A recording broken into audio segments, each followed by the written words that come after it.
Good evening, distinguished guests, colleagues, and everyone joining us here at Trends and online. Welcome to the Strategic Dialogue, The War in the Middle East, Regional and International Implications and Future Trajectories. The ongoing war between the United States and Israel against Iran has entered a new and highly volatile phase in the Middle Eastern geopolitics, raising urgent questions about regional stability and the future trajectory of U.S. strategy in the region. This dialogue brings together leading regional and international experts to examine the strategic calculations shaping the conflict, the responses of key regional actors, and the risks of broader escalation. The discussion will also explore wider global implications, including potential disruptions to energy markets and trade routes, as well as possible diplomatic pathways for how the conflict may evolve. To begin the evening, we will start with a short video about the current regional situation. A short time ago, the United States military began major combat operations in Iran. Our objective is to defend the American people by eliminating imminent threats from the Iranian regime. It's a very simple message. They will never have a nuclear weapon. From retaliation to escalation, the Gulf is a battleground for strategic messages. The United States and Israel launched strikes against Iran. U.S. President Donald Trump announced major combat operations, vowing to destroy Iran's missile and nuclear programs. The operation began with strikes targeting sites in Tehran, including the Supreme Leader's palace. Tehran declared that all American and Israeli assets and interests in the Middle East have become legitimate targets. There are no red lines anymore. Iranian strikes subsequently targeted Qatar, the United Arab Emirates, Kuwait, Bahrain, Jordan, and Iraq. What occurred was not merely a military response, but a strategic message. Any pressure on Tehran will be met with escalation. Why the Gulf? Analysts argue that Iran aims to escalate pressure on regional states allied with Washington, hoping these states will, in turn, pressure the United States to end the war. This escalation does not threaten only one party. It risks spreading tension throughout the region and affecting the global economy as well. We are witnessing a moment in which the rules of deterrence are being redrawn. Iran is expanding the arena of escalation. Washington is determined to maintain its strategic terms, and Israel has begun targeting Iranian leaders. Conclusion: when negotiations appeared to be making progress, the strike occurred. Now the entire region is in danger. The central question remains: is this the limit of escalation?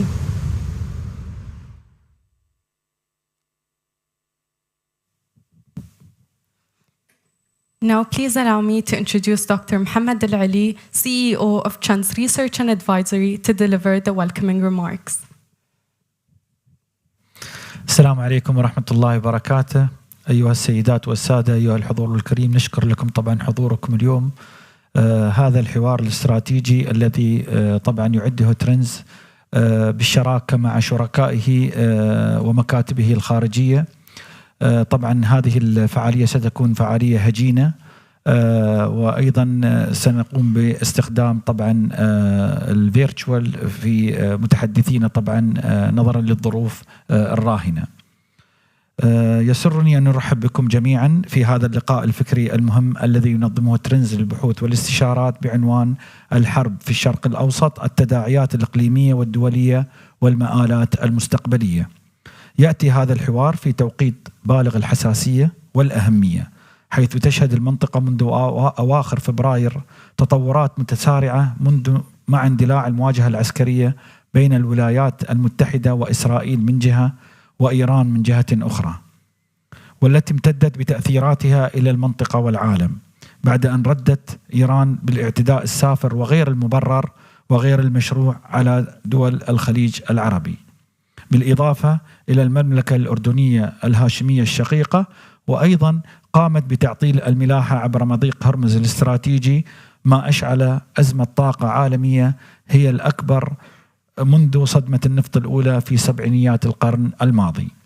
هذه التطورات أعادت طرح أسئلة جوهرية حول مستقبل الأمن والاستقرار في الشرق الأوسط، كما أثارت مخاوف جدية من اتساع رقعة الصراع وتداعياته الإقليمية والدولية. لقد دخلت المنطقة بالفعل مرحلة جديدة من التعقيد الجيوسياسي، وتتقاطع فيه الحسابات الاستراتيجية، وتتداخل فيه الأبعاد العسكرية والسياسية والاقتصادية. ولم تعد آثار هذا الصراع محصورة في نطاقه الجغرافي المباشر، بل امتدت إلى أسواق الطاقة العالمية، وأيضا إلى مسارات التجارة الدولية والاستقرار الاقتصادي العالمي. ومن هنا تبرز أهمية مثل هذه الحوارات العلمية التي تجمع نخبة من الخبراء والباحثين وأيضا صناع الرأي لمناقشة أبعاد الأزمة وتحليل مساراتها المحتملة، بعيدا عن الضجيج الإعلامي والانفعالات السياسية، بالاعتماد على التحليل العلمي الرصين وأيضا الرؤية الاستراتيجية المتوازنة. أيها السيدات والسادة، إن ترنز للبحوث والاستشارات يؤمن بأن مراكز الفكر والدراسات تلعب دورا محوريا في مثل هذه اللحظات المفصلية، ليس فقط في تفسير الأحداث، بل في استشراف المستقبل، وأيضا تقديم رؤى وخيارات لصناع القرار. ومن هذا المنطلق نسعى في هذا الحوار إلى تحقيق عدة أهداف رئيسية. أولا، فهم الحسابات الاستراتيجية التي تحكم سلوك الأطراف الرئيسية في الصراع، وأيضا كيفية إدارة الردع والتوازنات الإقليمية. ثانيا، تحليل التداعيات العالمية للأزمة، خصوصا ما يتعلق بأسواق الطاقة والاقتصاد الدولي، وأيضا في مسارات التجارة. ثالثا، استكشاف وجهات النظر الإقليمية بشأن الأمن والاستقرار والخيارات الاستراتيجية المتاحة في ظل هذه التحديات المتصاعدة. إن ما يميز هذا الحوار هو تنوع المشاركين فيه، حيث يجمع خبراء وباحثين من مراكز بحثية وجامعات ومؤسسات دولية وإقليمية، ما يتيح نقاشا متعدد الزوايا يعكس تعقيد المشهد الراهن.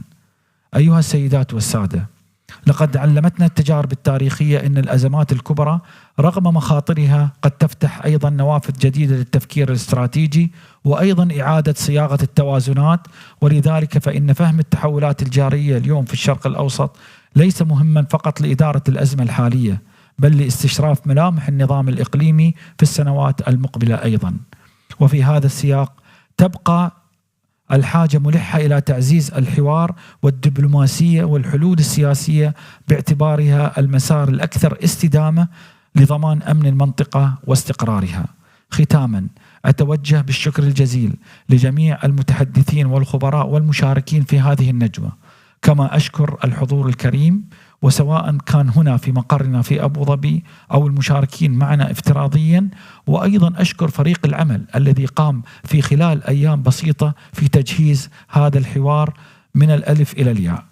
ونتطلع إلى نقاش غني ومثمر يسهم في تعميق الفهم الجماعي للتحديات الراهنة، وأيضا يستشرف مسارات المستقبل. اسمحوا لي وسامحوني على الإطالة، واسمحوا لي أن أتوجه بالكلمة الرئيسية للسيناتور ناتالي غوليه من فرنسا، فتتفضل مشكورة.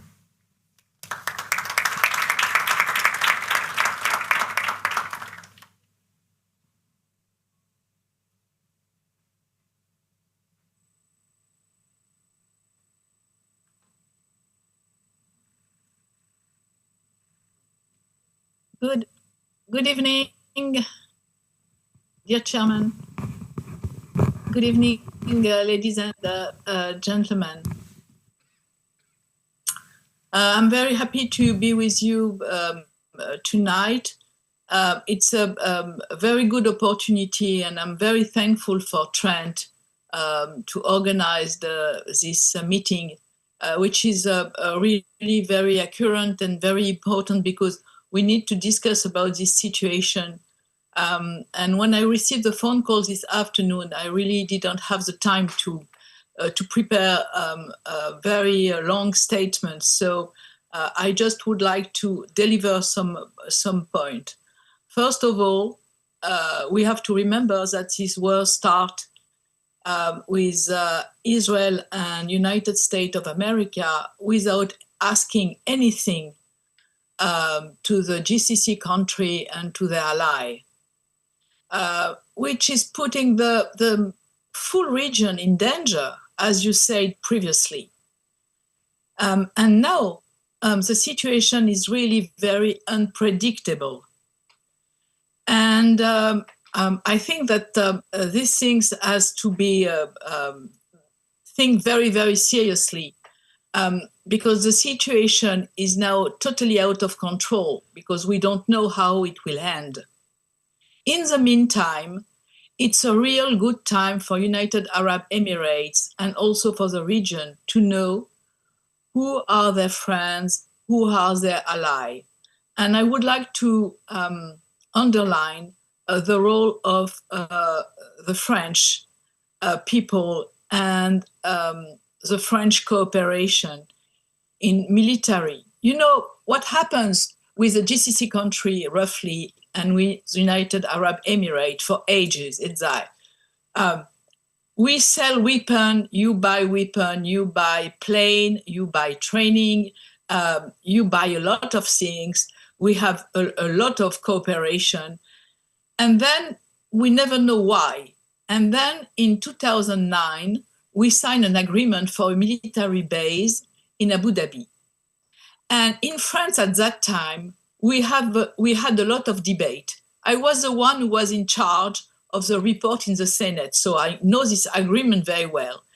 And we have a lot of debate to know why.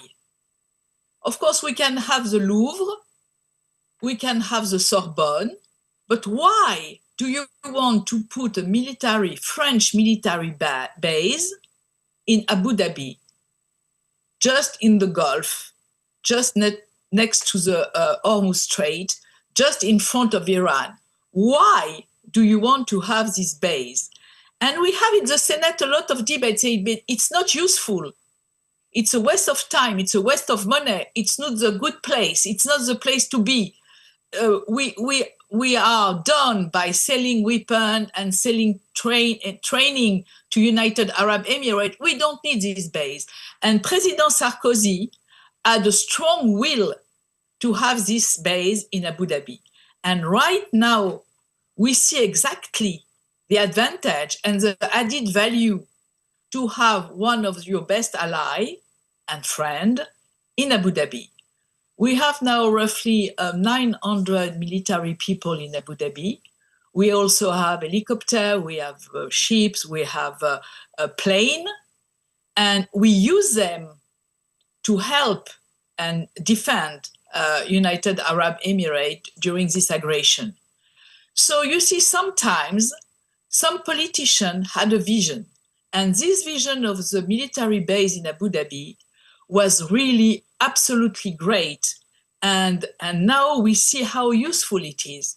So sometimes we have good leaders, and you know what a good leader here in United Arab Emirates.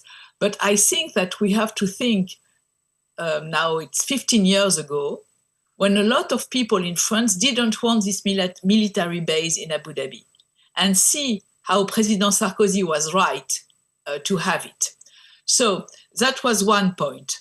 And this point is very, very important.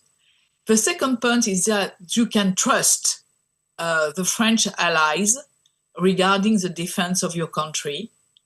And I think that is also very important, because this time you can count the number of people, the number of planes, and how fast, how quick we were to give you a hand in this terrible situation. The second point now is to know how to get out of this situation. And I think that nobody knows exactly now what may happen. We don't know what happened. I hope that the things will go much better. But right now, we have absolutely no idea about the situation. And I would be very, very interesting to listen to the other panelists tonight, and maybe speak again later, because I really would like to hear from you about what you think about this situation, being in the middle of this very dangerous situation now, that you never asked for it. And the region has been put in danger out of his goodwill, if I can say, without any agreement, without being informed, and now we have to deal with that. So from a military point of view, it's a great danger. From an economic point of view, it's a very great danger.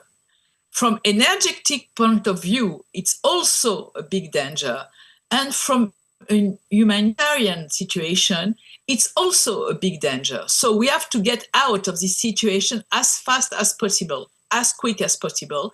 And I really, really would like to listen to the other panelists to know how you see the situation and how you see the way to finish with this war and finish with this regime in Iran or not, and how long it will take to bring the region back to reason and also to peace.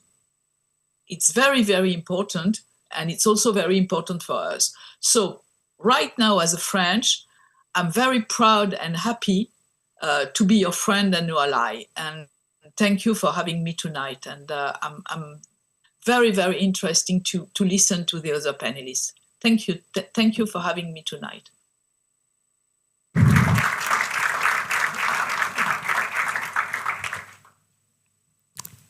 Thank you, Dr. Mohammed and Senator Nali, for your insightful opening remarks and for setting the stage for tonight's dialogue. We will now move on to our first panel titled Strategic Calculations, U.S. Policy, Regional Dynamics, and Escalation Risks. This session will look at how the United States and key regional actors are responding to the current crisis and the potential risks of wider escalation. To moderate this session, please welcome Sultan Majid Al-Ali, Senior Researcher and the Deputy Head of Trans Dubai Office. Thank you.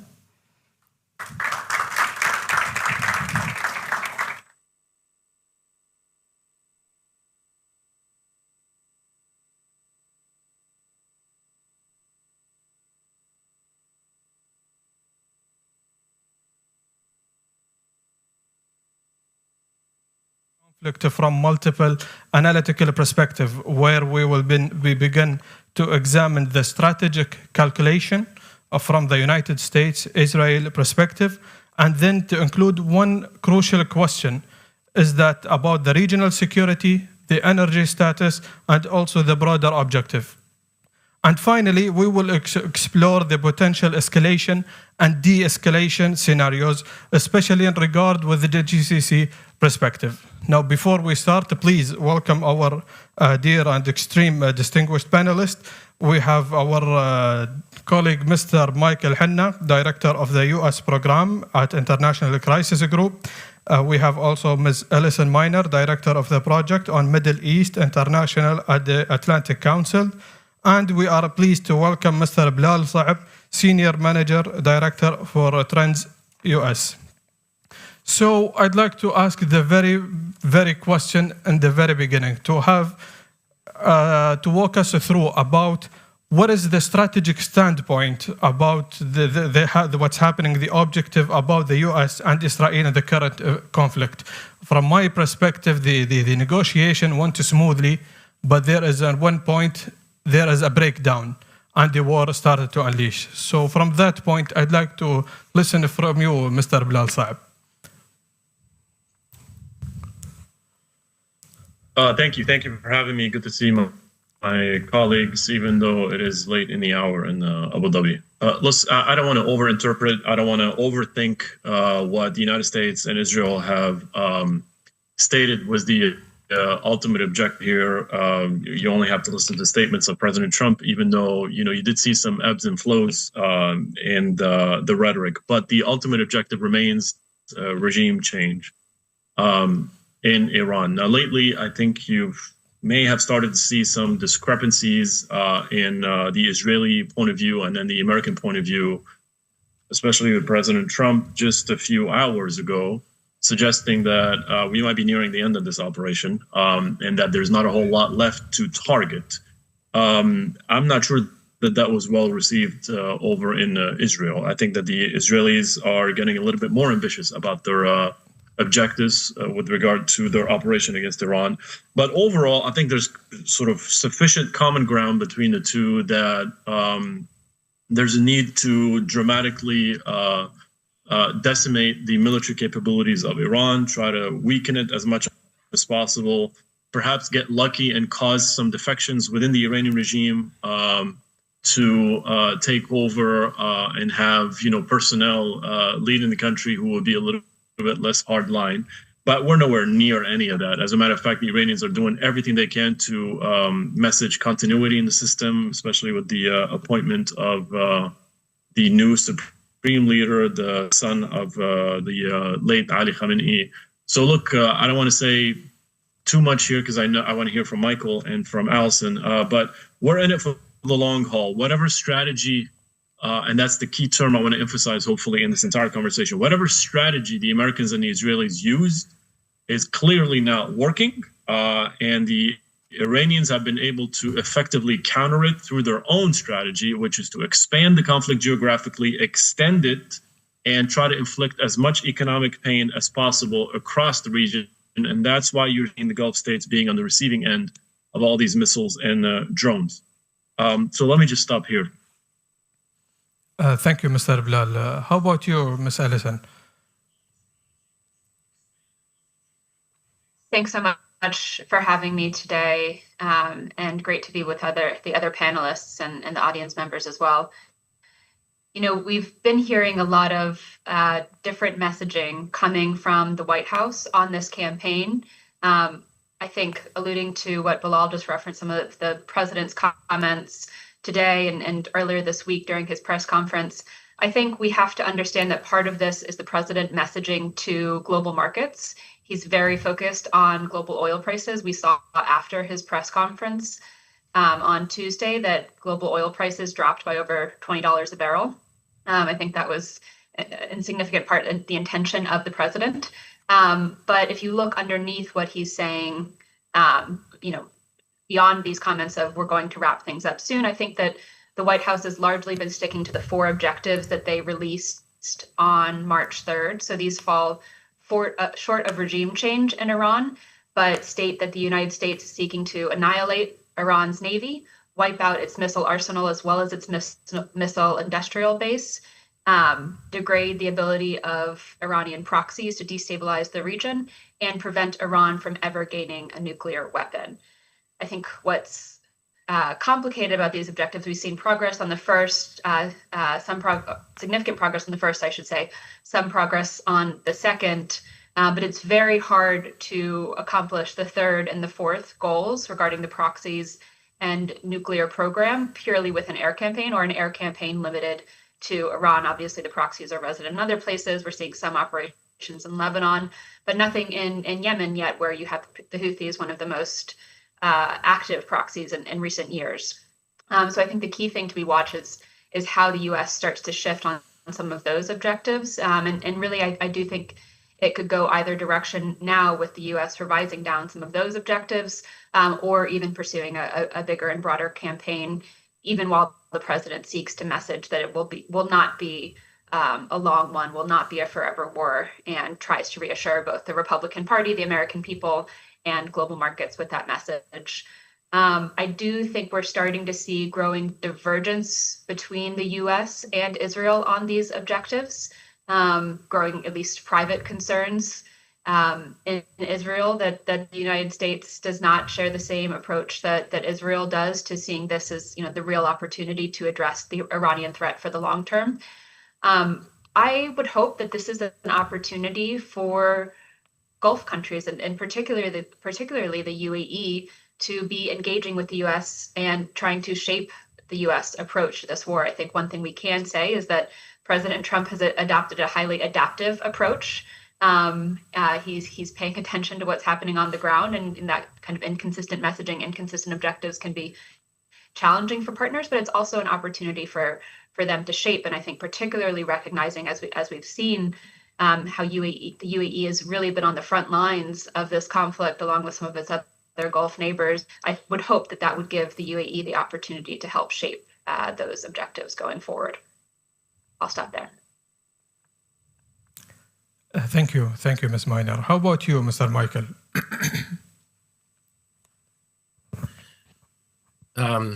Yeah, I mean, just to add to what's been said, I think one of the problems when we talk about a strategy or agreed upon war aims is that the United States doesn't necessarily have agreed upon war aims.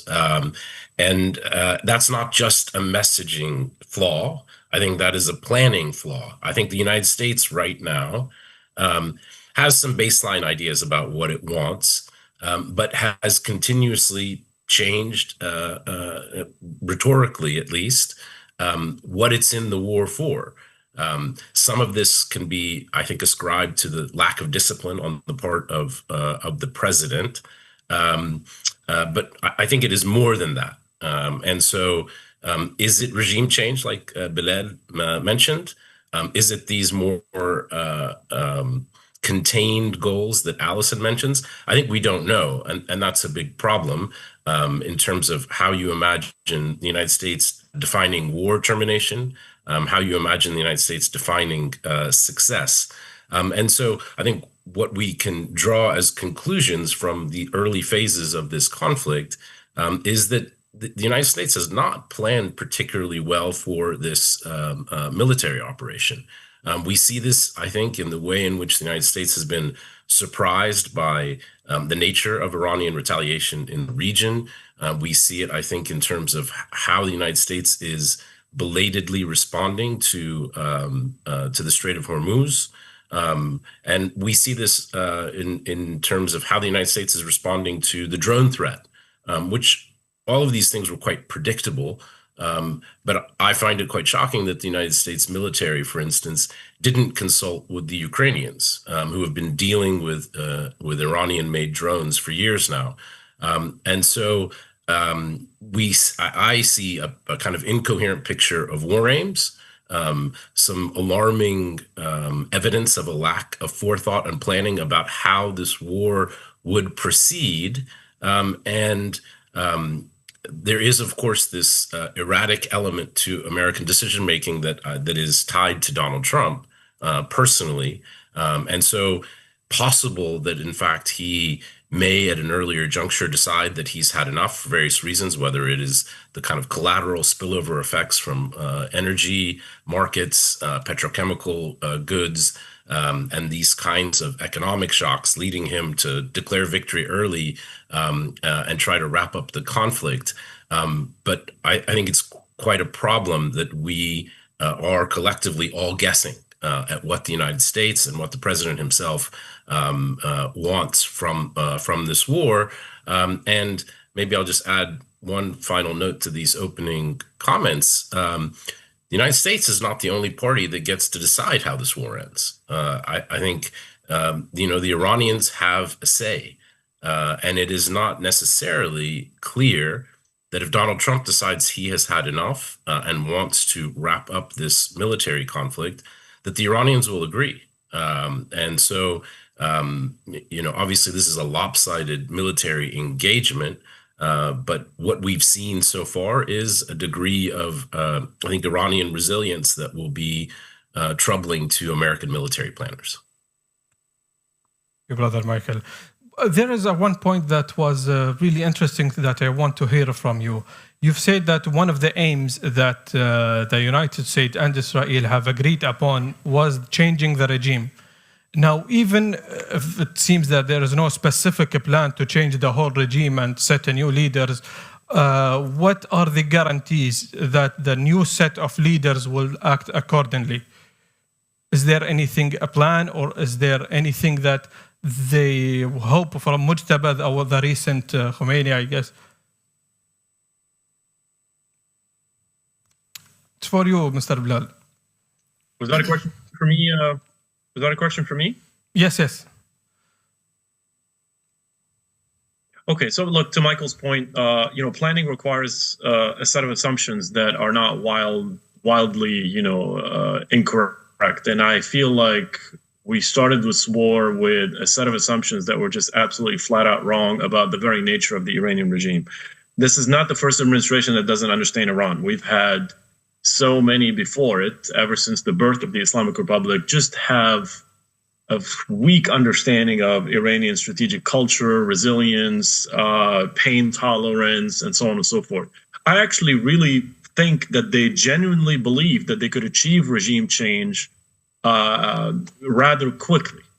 And so when obviously that didn't happen, it started to get a little bit more frustrating for the president, saying that, well, I'm actually super annoyed that they not only did they not collapse, but also they elected a successor who I didn't have a say with. And so, look, it's clear that there is no guarantee that if there were to be a regime change, which I think we can all agree here that's not going to happen, it's not really in the cards anytime soon.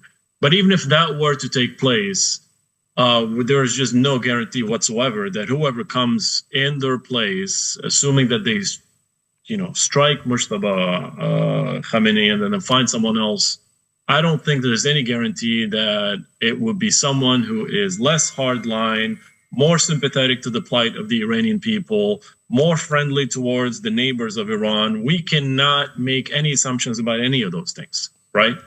Another thing that was shocking and frankly, this is where I give them a little bit of credit. It was a little bit surprising to me as well. What was shocking also to the administration that throughout this campaign, there has been no sight of the Iranian people rising up again. Of course, for understandable reasons. I mean, it's a war. It's incredibly risky.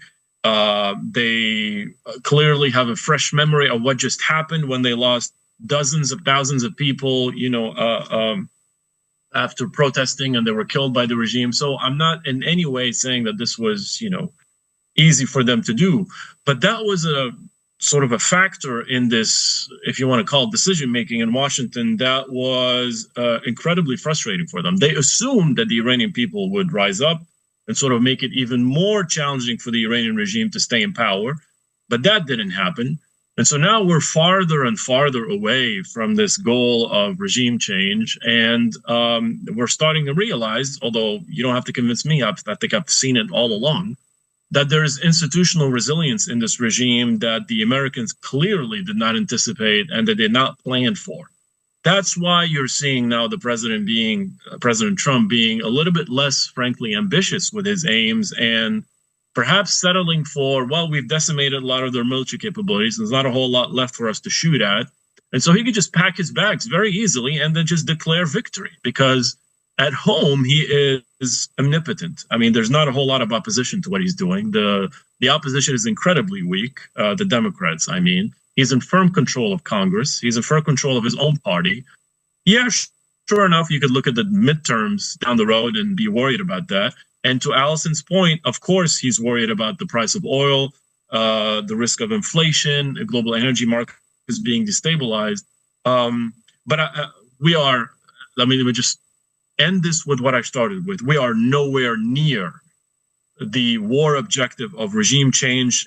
And I don't think it's going to happen anytime soon, not even with what the Israelis can pull off, because there's a limit to what military power can do exclusively.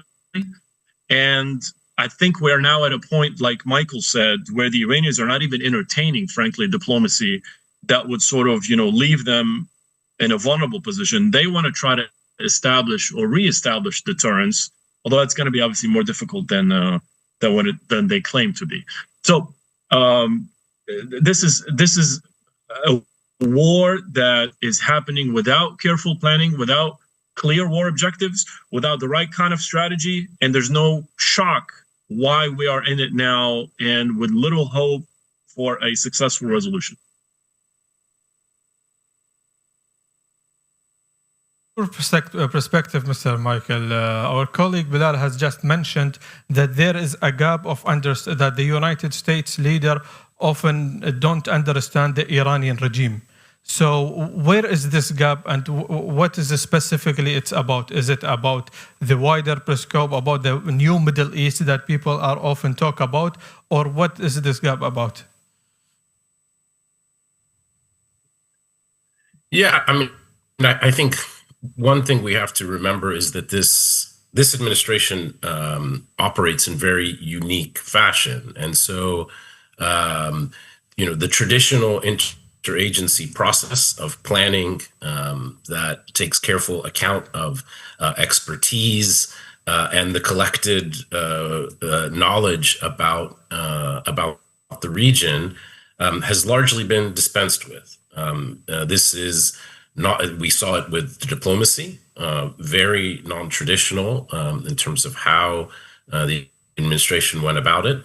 But that also it impacts the way that they plan for what they have planned for the war, and frankly, the way that they go about decision making now. And so, of course, the track record of U.S. policy with respect to Iran, as Belen mentioned, since 1979, has been very poor. There's no question about that. But of course, there is a lot of accumulated knowledge within the U.S. government, and I think, unfortunately, at the moment, there isn't a robust planning and decision-making process. And so, to the extent there is knowledge within the U.S. government, I think it's not being taken advantage of in many respects. And as I think Bilal mentioned, I mean, that is reflected in the way that they have gone about their planning and operationalizing this conflict. And so, it's part of the reason that the United States, I think, entered this war with what Bilal rightly mentions are unrealistic assumptions. Regime change via air power has never happened. All of the precedents for some kind of a military-led regime change require ground forces. It's not a feasible military objective, and so that's not an Iran-specific criteria. That's simply a matter of military strategy, and so from the get-go, there are. I think some erroneous assumptions about the way in which this conflict might evolve. And on the subject of regime change, I would also add that I do think we're seeing perhaps now some divergence between Israeli war aims and American war aims. I think Israel would be quite comfortable living with the chaos of regime destabilization. Would have no problem with that as an end state.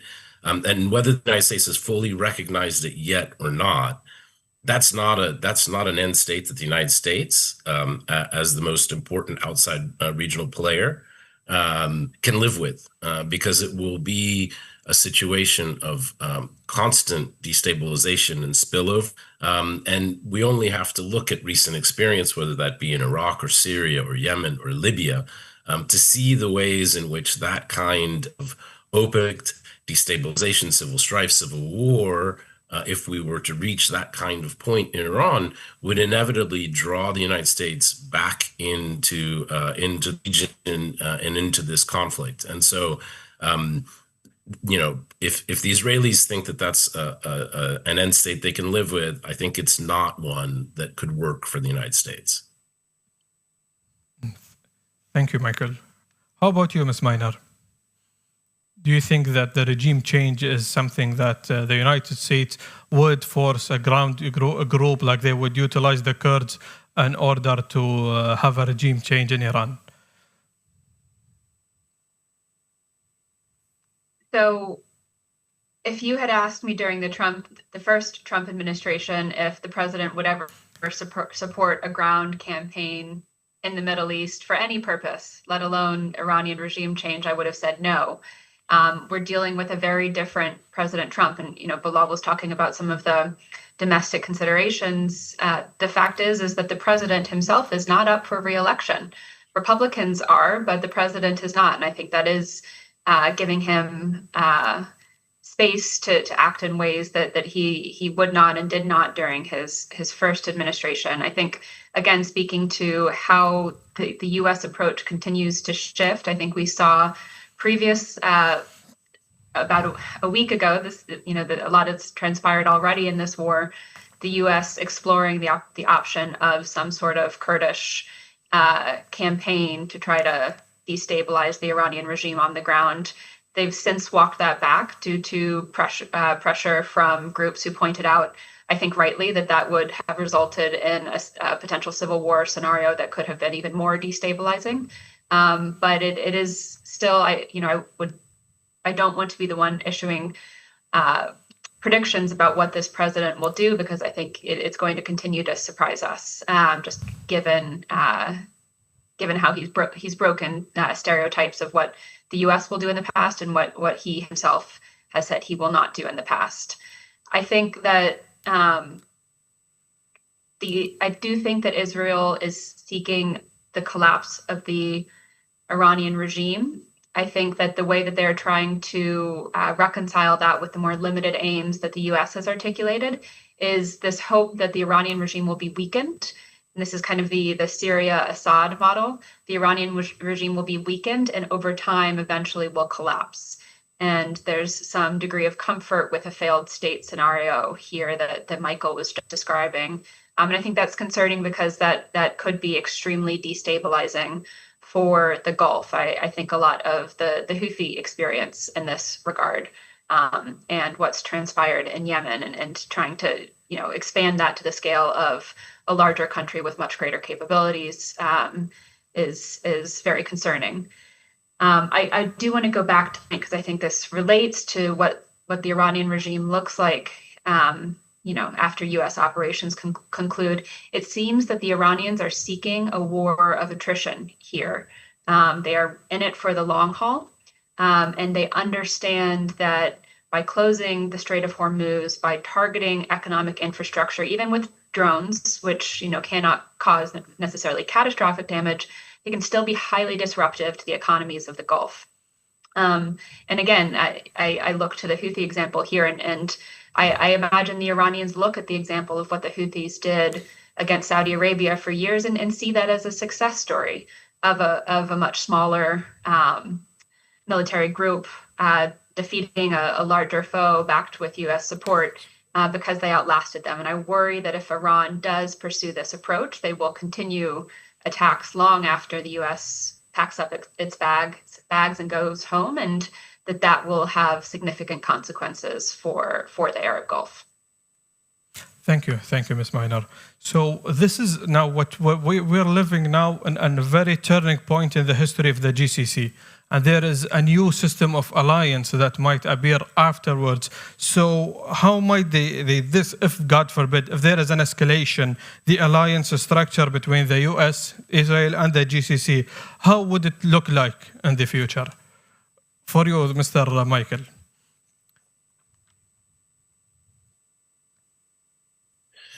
Sure. I mean, I think this is going to be a potential growing challenge for the administration if the war persists. If in fact we have entered, like Allison mentions, a kind of longer-term war of attrition, and I think we've already seen some of these tensions of the United States managing its relations in both directions. One with Israel, in which it has a unprecedented, close planning and operational relationship with, and that extends, I think, to missile and air defense, and how it can then manage its relations across the Gulf, and of course, the Gulf is.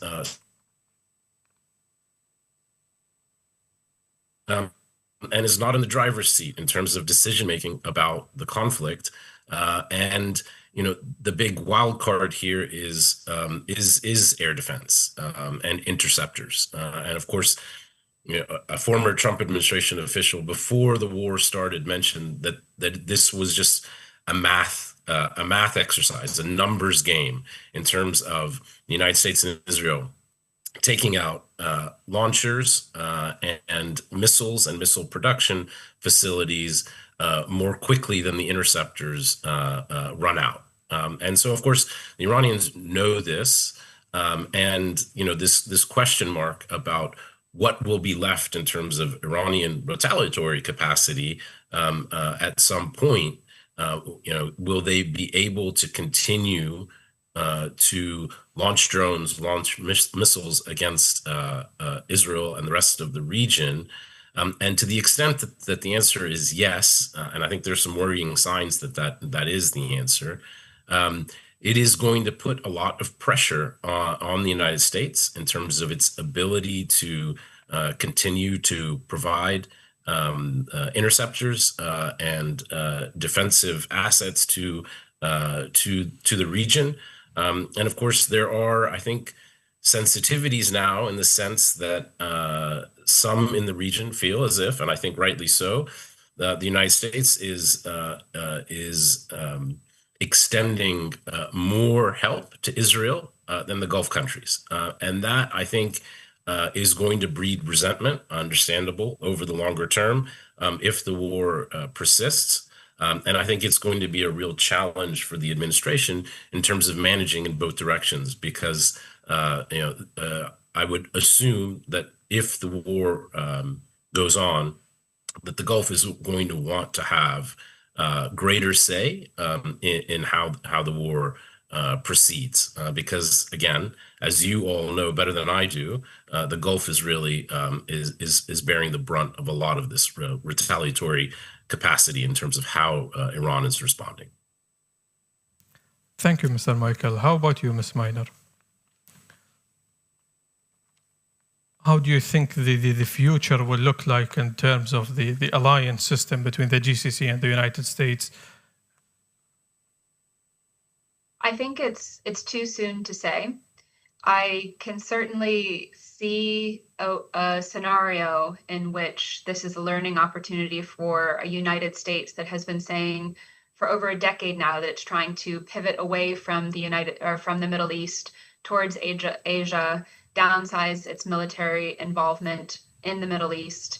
I think this could be a wake-up call of how difficult that is, even if we are not as reliant on the oil supplies coming from the Gulf.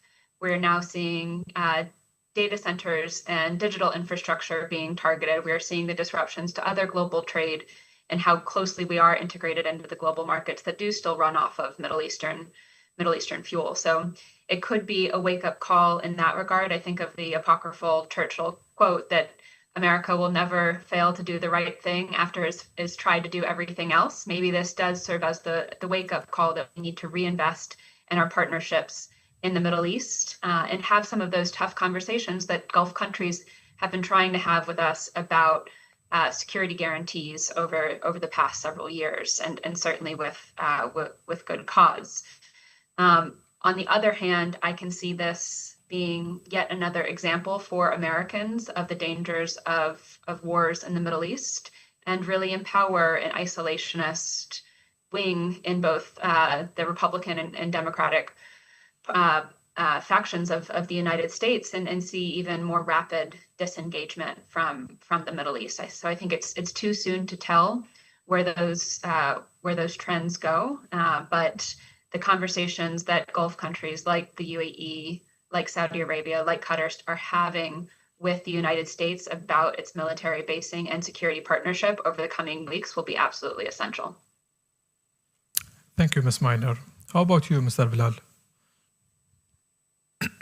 Well, listen, I've spent a good bit of my career focusing on this very issue. I mean, I've sort of, treated it as my calling, like how to enhance security relations between the United States and the Gulf states. But I got to say, look, this war has so vividly exposed the fault lines between the United States and the relationship between the United States and its Gulf states. There's the reason why the Gulf states were so active in supporting diplomacy to try to avert this war, because they knew exactly that this was actually going to be the outcome, that the United States was not going to be able to topple the Iranian regime anytime soon, and that they were going to be on the receiving end of Iranian violence. And that's precisely what's going on right now. You can't help but notice that the very security guarantees that the United States has provided to the Gulf states have become liabilities. Those bases that are present on Gulf territory, there's all sorts of advantages that they offer, of course, in terms of training, in terms of the interaction and the military exercises that go on. But at the same time, they are a burden. Let's not kid ourselves. They are a liability. And there's a reason why the Gulf states are so nervous about this whole relationship because it never really elevated to a real substantial partnership in a way that Michael was describing the US-Israel partnership, right? I've argued all along that this is going to take a whole lot more than just military cooperation. This, at the heart of it, is about how do you consult with your partners?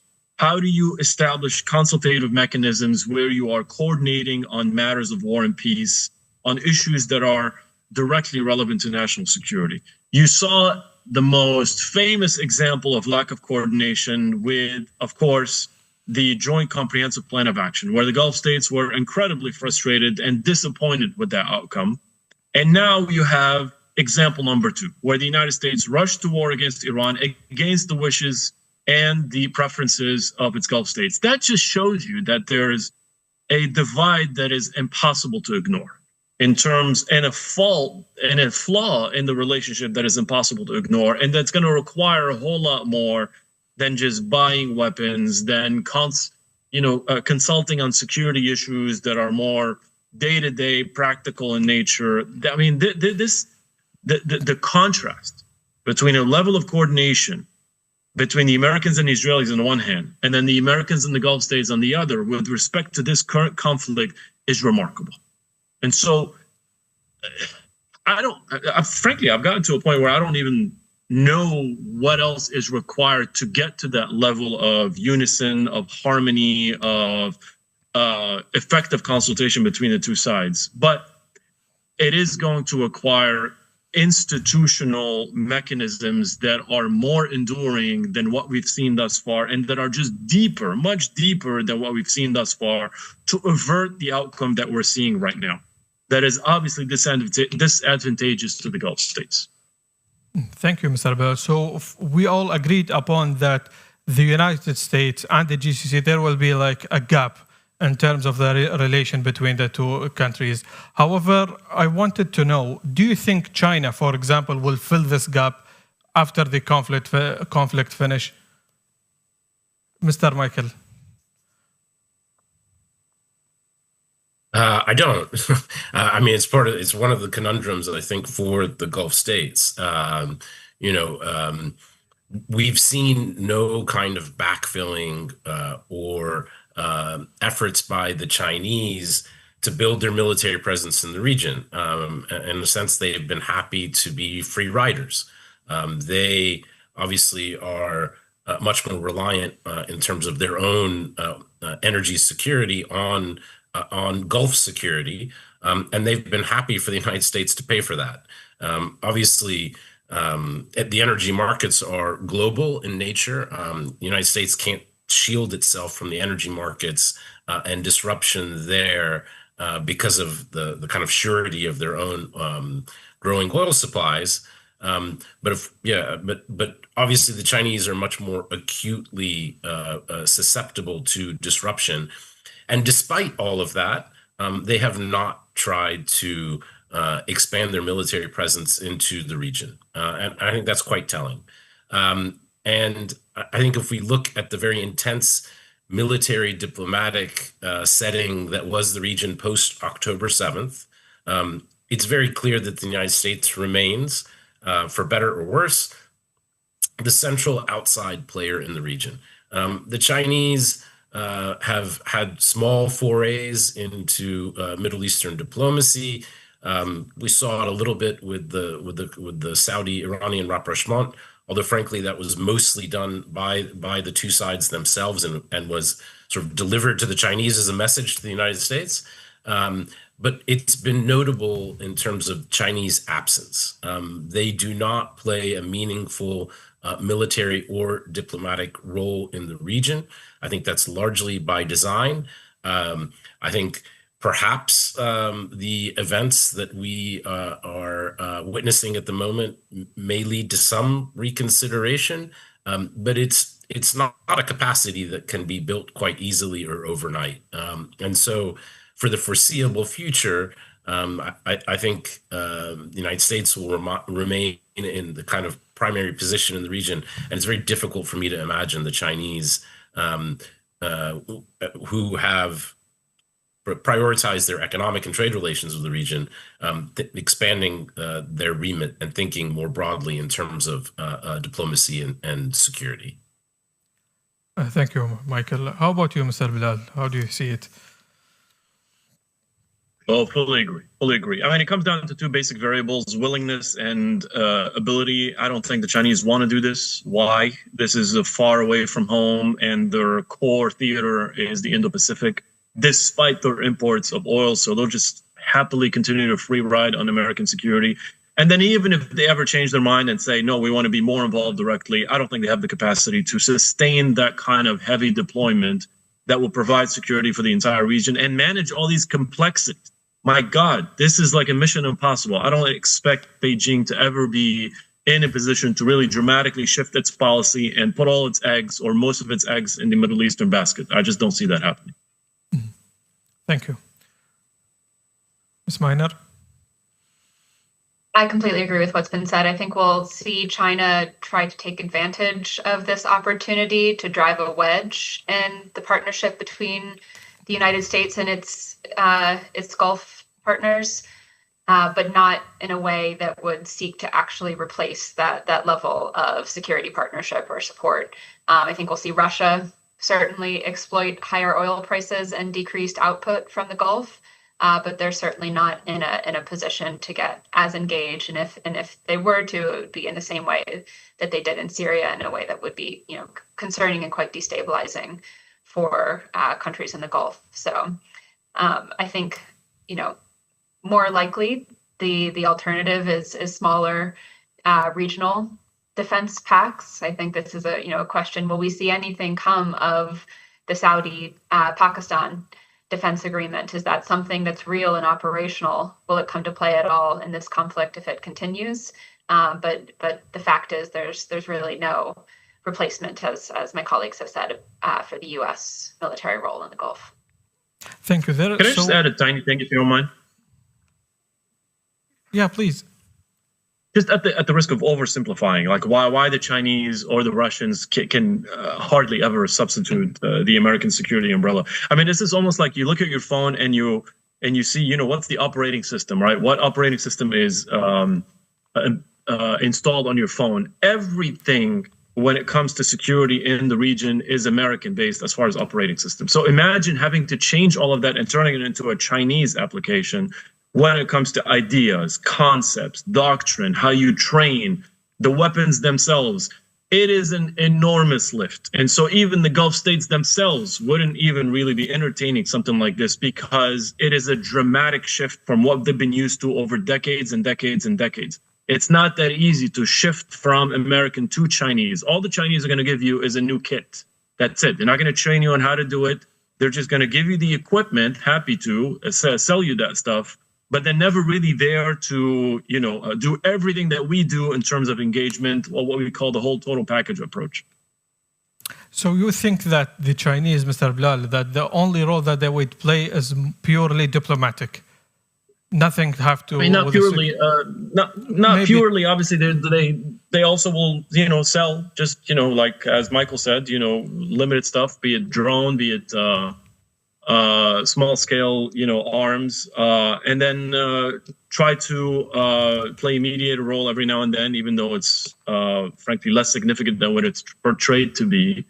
That will remain, frankly, the case for the foreseeable future. I just don't see the Chinese making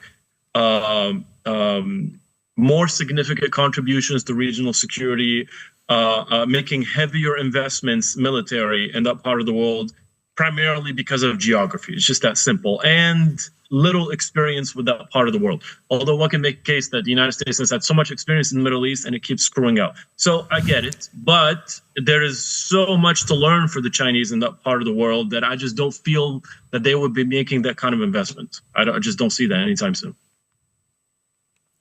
Thank you, Mr. Bilal. However, I'm looking at the recent news. We see there's a bit of further engagement with France, I think, and Britain as well. So how do you think would they fill the gap in the state of the United States, at least in a minor role, Mr. Michael, in terms of security specifically?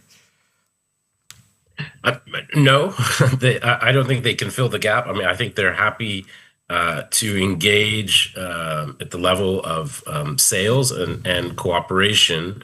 And obviously, there are other European forces and bases in the region. So it's not as if they don't play any role. But again, in terms of filling some kind of gap, I think it's very difficult. You look at the way that Europe has approached this war with Iran, and it's instructive in terms of how hesitant they have been, both about the course of the war, but also about crossing the United States. And so, in the first instance, Europe is quite worried about its own security and worried about an erratic Trump administration that has shown willingness to be retaliatory in terms of using its own tariff power and real concerns for the Europeans about what its decisions elsewhere in the world might mean for their security with respect to the conflict in Ukraine. And so that has created, I think, a lot of caution on the part of the Europeans. And it's hard for me to imagine with that as the kind of baseline scenario that the Europeans would become much more active in the region in a way that would rival the United States. And to date, it has been seen as a kind of supplementary effort, as opposed to something that was pulling necessarily in a different strategic direction. So I think it's hard to imagine the Europeans being a decisive player in terms of shifting regional dynamics in that sense. How about you, Mr. Bilal? Do you agree upon that? Yeah, fully agree. But I don't know why we, I understand, part of me understands why we're looking for external parties to be the guarantors of security. If anything, we've learned from this whole ordeal is that there is such a high premium on regional security integration amongst the GCC states. We all understand the checkered history and the lack of trust and all that, but I cannot find a better alternative than greater security coordination and integration amongst the GCC states, not necessarily giving up on external parties, but using them for supplies and for weapons more than anything else, but just relying on themselves to integrate and become a more potent shield against, various adversaries. And then use the Western countries, once again, for whatever equipment that you need, because there's a certain limit, obviously, to how much you can produce domestically. Thank you. Thank you very much. So before we wrap up this conversation, I want to hear from your perspective a single most important factor that will determine the conflict. Is it going to move to escalation or de-escalation? Let us start with you, Ms. Miner. Before I get to that, I just want to reiterate something that Bilal just said about GCC security integration. I couldn't agree more on the importance of that. And also, I think to a question Bilal threw out there before about why it's been so hard for the United States to develop the level of security partnership with the Gulf states that it has with Israel. I do think if the GCC states were coming together to the United States demanding that partnership, I'm not guaranteeing success, but I do think it would be easier for the United States to respond positively there. It's just harder for us to engage bilaterally with several different countries, especially when some of the demands coming from those countries are different. I know all the Gulf countries would prefer to have bilateral channels, but I do think, again, the EU example here is instructive. And I would also say to the earlier question, it is beneficial to have the Europeans engaged. I'm glad that they're sending assets to the Middle East now. I think a diverse coalition is important. And seeking the GCC coming together, pursuing more integrated defense, and then coming as a unified party to the United States, to the Europeans, and then really seeking to develop a diversified portfolio, one could say, of security partners would be the best path forward. In terms of your question on de-escalating the region or the current conflict, I do think we will need to be watching how the U.S. modifies its objectives or its approach. If we start to see the president again even dilute down some of the objectives that he's already articulated, or if we fail to do that, then I can see a prolonged air campaign and perhaps even re-escalation into some sort of ground incursion, whether through backed forces or God forbid, even U.S. forces on the ground. And I think the other issue to be looking at is whether or not we see the further expansion of the war. Again, I'm still worried about the Houthis deciding to get involved in the conflict, shutting down the Red Sea in addition to the Strait of Hormuz. And, potentially because of the way that the Gulf is now implicated in this current conflict, potentially even reigniting the Yemen war in a way that we haven't really seen certainly since 2022, but arguably even since 2018 with major campaigns on the ground. So those would be things that I would be looking at in the coming days and weeks. Thank you, Mr. Moina. How about you, Mr. Bilal? I don't want to sound flippant about it, but the single most important factor that we should be looking at to try to assess the trajectory of escalation or de-escalation is President Trump himself. And for all the right reasons that Alison mentioned, but there is something about this commander-in-chief, and he cares so deeply about how people view him and whether he's being successful or not, his personal brand, his image, all of that. If he feels that this is getting affected and that popular opinion in the United States is really going after him, then this is when, more than any other factor, frankly, more than the midterms, I don't think he cares as much about the midterms, and I could be in the minority here. I mean, to Alison's point, he's not getting reelected, so why would he care that much? Okay, does he care about the Republicans? Yeah, sure, but frankly, he is beyond partisan lines. He is like the head of a Trump party, frankly. He's more, in his mind, he's more important than the Republican Party.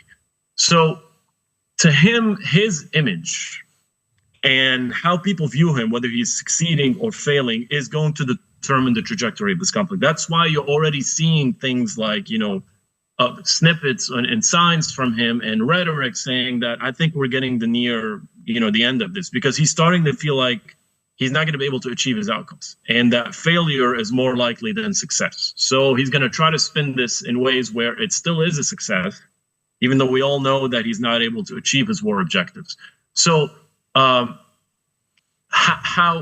unique is he? Frankly, I think he is different from any other. I think for all the reasons also that Michael mentioned before, the interagency process that is virtually non-existent, the checks and balances that have completely collapsed altogether.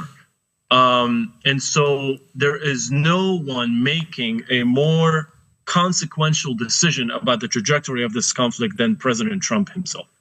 And I could easily see this ending rather quickly just because he decided that he's fed up with, the objectives that he had set out. He's not able to achieve them. He's going to sort of try to cut his losses and costs as quickly as possible before all those scenarios that Alison described very eloquently about the economics spiraling out of control and so on and so forth.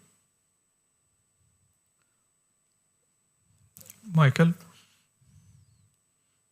Yeah, maybe just to throw two other things out. I think Bilal's right, of course, that Trump has a firm grip on the party, and we haven't seen major defections yet. But the war is unpopular in a way that I think is unprecedented. Usually in the opening phases of a U.S. military campaign that has been prepared, the public is prepared, and there is always a kind of rallying around the flag effect, and that is non-existent in this case. And I think that is a big danger, a warning sign for the administration about levels of popular support. And of course, this is at a time when the kind of full spillover effects haven't really worked their way through the global economy. And so, I do think the solidity of political support for the war is something to bear in mind, because I think it's unprecedentedly unpopular, even despite the fact that it is just a few weeks into the operation. The other thing I would point to is how effective, again, this numbers game, how effective air defense can continue to be, and how effective Iran can be in terms of maintaining its retaliatory capacity. And if we begin to see a much higher Iranian success rate in terms of direct hits, whether through missiles or drones, then you really do have the makings of a much more escalatory environment. And it's unclear to me then, based on what I agree with Bilal's description of the president and how he views himself, I don't know what that means in terms of how he would react. Does that lead to a kind of cutting of losses because of a greater concern of economic damage in the region? Or does this lead to a kind of doubling down and further escalation on the part of the United States to try to preserve the impression of a kind of military victory? And that gets to, I think, the kind of unique character of this president, and what makes it quite difficult to make firm predictions, because he is not following a script that any of us are familiar with. Well, we have reached the end of our panel. Mr. Bilal, Mr. Michael, Ms. Miner, thank you very much for joining us. And thank you for sharing this fruitful idea that will be certainly, inshallah, published within few days on our website and at our platform. Please stay tuned for our next panel that will be led by our colleague, Moza Marzougi. Thank you very much.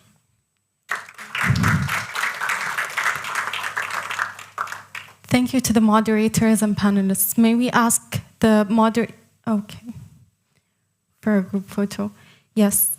We now turn to panel 2, titled Global Fallout, Economic Shocks, Energy Markets, and Endgame Scenarios. This discussion will focus on the broader international implications of the conflict, particularly its potential effects on energy markets, global trade routes, and economic stability. Guiding this conversation is Ms. Moza Marzougi, Senior Researcher and Director of the Economic Studies Department at Trans. Moza, please take it away. Thank you, Latifa. Welcome to our second panel of the day. Conflicts in the Middle East rarely stay regional as they quickly transmit through energy markets, trade routes, and financial systems. Today, we will examine the economic risks emerging from the current conflict and what it could mean for global stability. Welcome with us our fellow panelists for today. We have Alex Vatanka, Senior Fellow at the Middle East Institute, USA. Dr. Omar Al-Ubaidli, Director of Dirasat at the Bahrain Center for Strategic International and Energy Studies. Dr. Kristen Dewan, Senior Resident Scholar at the Arab Gulf State Institute, United States of America. Dr. Lee Chen Sem, Associate Professor at Khalifa University. And finally, we have Benjamin David, Economic Affairs Expert and Director of Trend's Office in South Africa. We're going to start our conversation today with you, Mr. Alex. In the past regional crises, such as the 2019 tanker attacks, diplomacy have stepped in to prevent escalation of the war. Do you see any credible diplomatic off-ramps today, and are we entering a period where governments should prepare for a longer confrontation? Dr. Moza, it's great to be with you and with my fellow panelists and everyone. Thank you for inviting me. Look, I think if I could just focus my remarks on what I study most, which is the sort of black box of Iranian policymaking, and I'm trying to make sense of where they're coming from, where they think they're going, and obviously there are many factors outside of Iran's control. But I think fundamentally, and this is hard to perhaps disagree with, fundamentally the regime in Tehran feels that this attack that they came under on the 28th of February is different from anything they had seen before. And it's no exaggeration from their point of view to call it an existential war. I mean, they genuinely feel that, they couldn't just necessarily just lose the regime. People associated with the regime will be hunted down, maybe not by the Americans or the Israelis, but certainly by a majority of Iranian people who do not like the Islamic Republic. So a lot is at stake for the regime, and they're behaving the way they do right now to the shock of the region, the world, including targeting infrastructure in the Gulf and beyond. So this is a regime that feels it has nothing to lose at this point.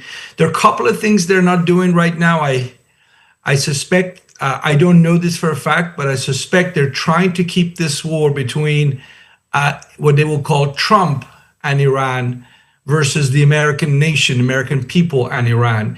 And you might be able to detect that. Again, we don't know for sure, but aiming, for example, an American aircraft carrier would very quickly turn this war into a nationalist rallying call for the United Nations and everyone in it. And that's exactly what the regime is trying to avoid. So unfortunately, what that reality means is the Gulf states are relatively an easy target for the regime in Tehran, as we've seen over the course of almost 2 weeks of conflict. Even though, as we all know, the Gulf states have spent so much capital diplomatically trying to be a bridge between Iran and the United States. And yet here in the moment of conflict, the Iranian regime is doing exactly what basically telegraphed for a long time it would do, which is to try and get the pain inflicted upon the global economy. They are so preoccupied by getting the price of gas in the United States to go up, because that's the sort of thing they think Donald Trump cares about. I would say, obviously, what is happening in terms of hitting targets in the Gulf, I don't know if Iran, certainly this regime or whatever comes after it, if they can be forgiven by the Gulf countries, because the Gulf countries rightfully think they warned against this war. They didn't want this war, and now that this war has broken out, they're paying the bulk of the price, at least outside of Iran. So the diplomatic track before this war, you would have looked to the usual suspects, perhaps the Omanis, the Qataris, the Saudis, others in the Gulf, including the UAE, that in recent years has put itself forward as a potential mediator. But I'm not sure if that's going to work right now, because the regime, the way I see it, is fighting for its survival, and they don't seem to care if they're burning bridges or not. The stakes for them are so high. And that means diplomacy could only happen in the event that let me quote Abbas Araghchi, the foreign minister of Iran, what they want a permanent peace, which basically means United States and Israel, if there's another ceasefire, as was the case during the 12-day war last year, that the United States and Israel will not come back in a few months' time and start another round of attack on them. So permanent peace, though, it takes two to tango. So, if Iran is open to permanent peace, what should we expect from the new leadership in Tehran? And I just called it new leadership, and maybe I should be careful, because I actually don't think there is a new leadership. There's a new figurehead, Mojtaba Khamenei, but the same people that have been running this show for the last few weeks, the Revolutionary Guards, are still in charge of Iran. Mojtaba Khamenei, to the extent that we think he's alive, most likely reportedly is injured. And even if he was in full health, he would need some time to find his way.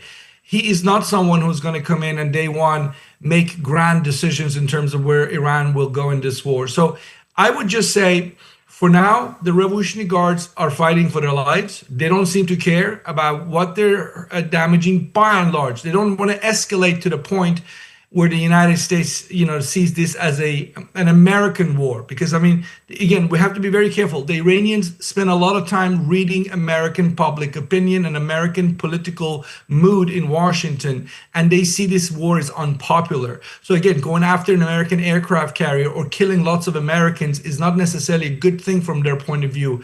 I'm certainly not of that school of thought who thinks that's the case. Others, I was on a panel with a former CENTCOM Commander General McKenzie just a few hours ago, and he was of the belief that Iran would like to sink an American aircraft carrier. I'm not so sure yet, because I think the Iranians fear the implications of that. if you have a political mood in Tehran, inside the Revolutionary Guards, depending on what US and Israel do going forward, because this war could last days, weeks, months, we don't know. And that takes us to something you were discussing in the earlier panel. What is the end game for the United States? But if the United States escalates, where we go from hitting radars and air defense systems and so forth in Iran to hitting ports and increasing civilian casualties, and the country of Iran's future as one unitary state becomes a question, then perhaps you could see a moment inside the Iranian regime where those so-called pragmatic voices might be able to let their views be heard more clearly than is the case today. And I don't want to take too much of your time. I make this point and I let my fellow panelists say what they think. But I noted individuals like Mohammad Khatami, Hassan Rouhani, and others are already saying, as soon as this war is over, we meaning the Islamic Republic, needs to make fundamental political changes because things cannot continue going forward. And as the United States is in this war, and so is Israel, and they continue to target senior leaders, particularly in the Revolutionary Guards, maybe the balance of power in that internal Iranian political system will change, and you would have fewer hardliners and more so-called pragmatic voices.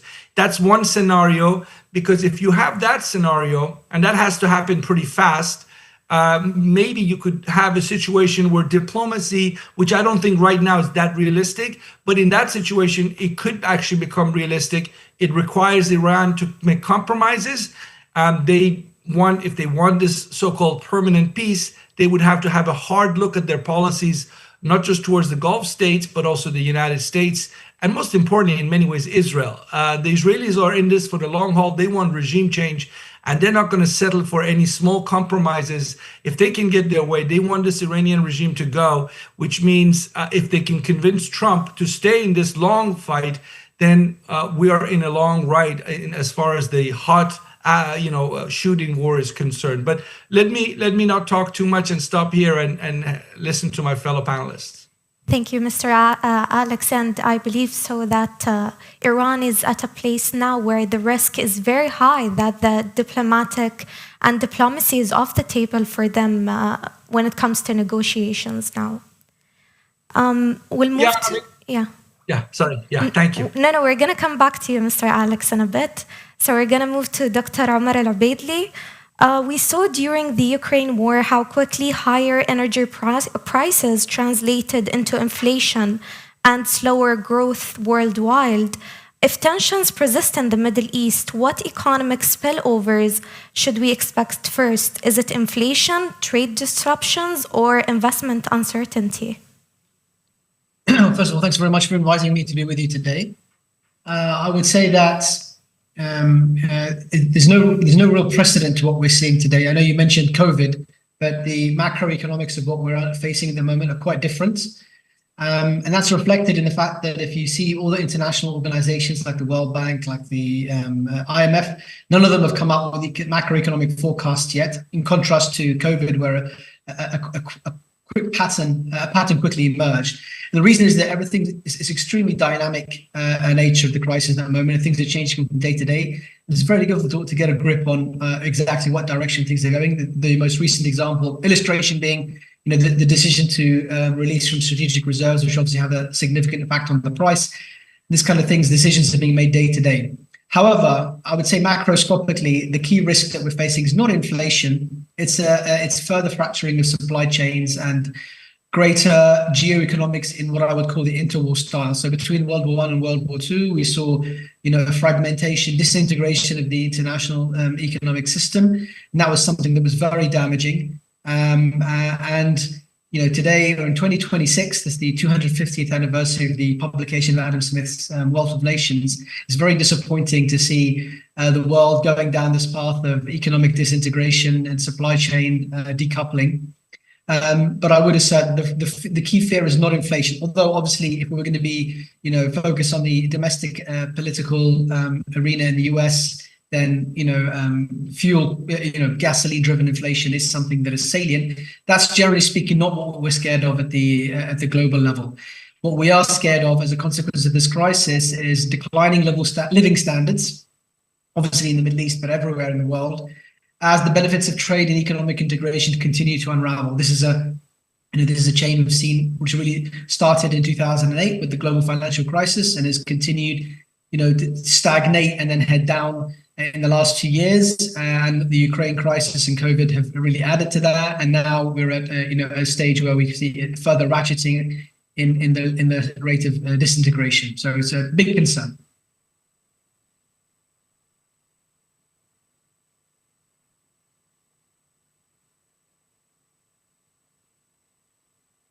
Political crises, we tend to see capital flight, currency pressure, and volatility in emerging markets. Where do you see the greatest financial vulnerabilities if this conflict becomes prolonged or sanctions intensified?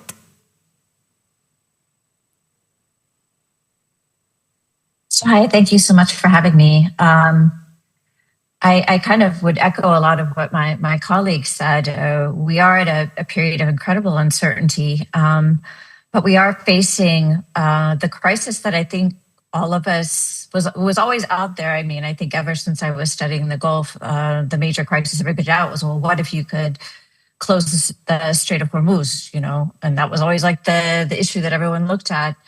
And now here we are, we actually are facing that scenario. So I think that a lot of the outcomes really stem from that. I really see that as the most grave issue right now, just because of the impact that it has on global oil, also the impact that it has on global shipping, which my colleague was kind of suggesting, and so many other petrochemicals, fertilizers we've talked about. Other petrochemicals and things. And I do think all of this will quite quickly then, work its way through and be quite inflationary. And I think, it's interesting. I was listening to one of my other colleagues, Robin Mills, this morning, and he made the really strong point, which I think is true, is that there's really a disconnect right now between the financial markets and the physical markets. I think when you look on the ground, those goods that aren't making it to market right now, nobody's who's working in those commodities has any delusions about the impact that that's going to have. I think it just hasn't fully made its way into the financial kind of considerations or the way that they're pricing that in yet. So I think unless we can see a really pretty rapid end to that closure or strong alleviation of it, closure of the war, those impacts are really going to work their way through. When we look at the Gulf in particular and the impacts on the Gulf, I think it's been interesting to look at, we've seen Iran go through these series of escalations, which can look kind of haphazard, but feel pretty strategic in a way, like initially hitting, of course, US military bases, then starting to hit on shipping and aviation, so international flows of people. And so that's very much initially already trying to get to this global impact, then heading on to oil and perhaps oil facilities as well, which we're striking now. And finally, then today we had the latest step on the escalation ladder where they started threatening financial institutions of the Gulf, of Americans and of the Israelis, if they were within the region directly. So I think you can kind of see definitely this pattern of escalation that's trying to, as directly as they can, make the impact of the war be felt outside of just the region. But of course, all of those impacts are felt immediately on the Gulf region itself, because that's where the actions are being taken. And so I think for some of these impacts, we are going to have to wait and see sort of their longer term things that depend on this dynamic situation. But it's certainly worrying to see the risks kind of be underlined in this way. So, ultimately it's going to depend on how people price in the risk for, doing their business in the Gulf and for financial institutions to keep functioning here. I don't expect them to leave, but they're going to have to be working in that risk and pricing in that risk for keeping, especially keeping people in the region. I think, though, when we look at how the Gulf is managing this, two things that are a little bit more hopeful of the impact on the Gulf immediately. One is that if we look at the equity markets and stock exchanges, there hasn't been like a massive sell-off. There's obviously been an impact, but after the initial a number of these different markets kind of holding off closing for a number of days to avoid panic, we've seen like some circumspection in that, so that we haven't seen like massive sell-offs. And the other issue is, of course, that we still have on the oil front, Saudi Arabia and the UAE able to get some oil out through their alternative areas of transporting that through Fujairah and on the Red Sea. And with higher prices, then the fiscal situation for some of the Gulf states may not be as dire. I think it's going to differ between different states, because obviously if you're sitting where Kuwait, Bahrain, Iraq are right now and not able to get your oil out at all or your products out at all or get products in, it's looking much more dire. So I think there'll be a differential impact on that we'll have to watch for as well. Thank you, Dr. Kristen. I'm going to move to you, Dr. Lee Chen. In regards to what Dr. Kristen just mentioned about petrochemicals and critical minerals as well, energy crises often reshape the direction of energy transition. For instance, after the Ukraine war, Europe accelerated renewable investment while also scrambling for alternatives for fossil fuel supplies. In the context of the current conflict, how might prolonged instability in the Middle East influence the pace of if renewable energy transitions, and what effects could we see in energy-linked commodities such as LNGs, critical minerals, or petrochemicals? Thank you for the question, Moza, and good evening to the audience. There are really two questions there, so I'll tackle the first one now about the pace of the energy transition. The logic you often hear is that prolonged instability in fossil fuel markets will accelerate the transition towards renewable energy and away from the price and supply volatility that you see inherent in fossil fuel dominant energy systems. This is not a recent revelation, right? Let alone one that is a result of the current conflict. It goes back to at least the 1970s with the oil shocks. But in my opinion, suggesting that faster renewable energy transition is a solution to fossil fuel price and supply instability, like what we see now in Hormuz, I believe it's actually a red herring. I think that the real framing we should be thinking about is this. The conflict in the Middle East now has reinforced the importance of energy security, and in particular, a domestically generated and resilient energy mix. What this looks like in reality, whether this privileges renewable energy, it actually means different things to different countries. So let me give you some examples. For net fossil fuel energy importers in East Asia or much of Southeast Asia, this could actually imply scaling up and increasing the pace of renewable energy adoption, perhaps even moving towards China's model of an electoral state, so that they don't have to be so dependent on fossil fuel energy imports. For fossil fuel-rich countries, however, security in the domestic energy mix could mean doubling down on indigenous sources of oil, gas, or coal to provide that resilience in the domestic energy system. So I think the key consideration is less a renewable energy, transition or scale up, more about domestic energy security and resilience. Let me turn to your second question, which you asked, Moza, which deals with the conflict's impact on sort of like energy-linked commodities. Christian mentioned a few examples, petrochemicals, etc. Let me just add a couple of examples. Food, right? I think we heard earlier that gas is both a feedstock and a few for producing fertilizers, ammonia and urea. Qatar Energy last week declared force majeure on deliveries of urea due to attacks on its facilities in Ras Laffan. And in the UAE, the Ruwais industrial area was hit, and there is a risk to fertilizers because Fertiglow, the fertilizer arm of ADNOC, sits in that same area. Now, the point here is that spring is the planting season, right? It's when we start. Agricultural countries like India and in Africa start planting. And more than 50% of the fertilizers that are shipped through Hormuz is destined for Asia. So the lack of fertilizer exports from the Middle East could actually come back later to haunt agrarian communities in Asia and Africa in terms of food shortages, higher prices for food, and social instability. Another example that I just like to bring up, which has global impact as well, is refined oil products like gasoline and jet fuel.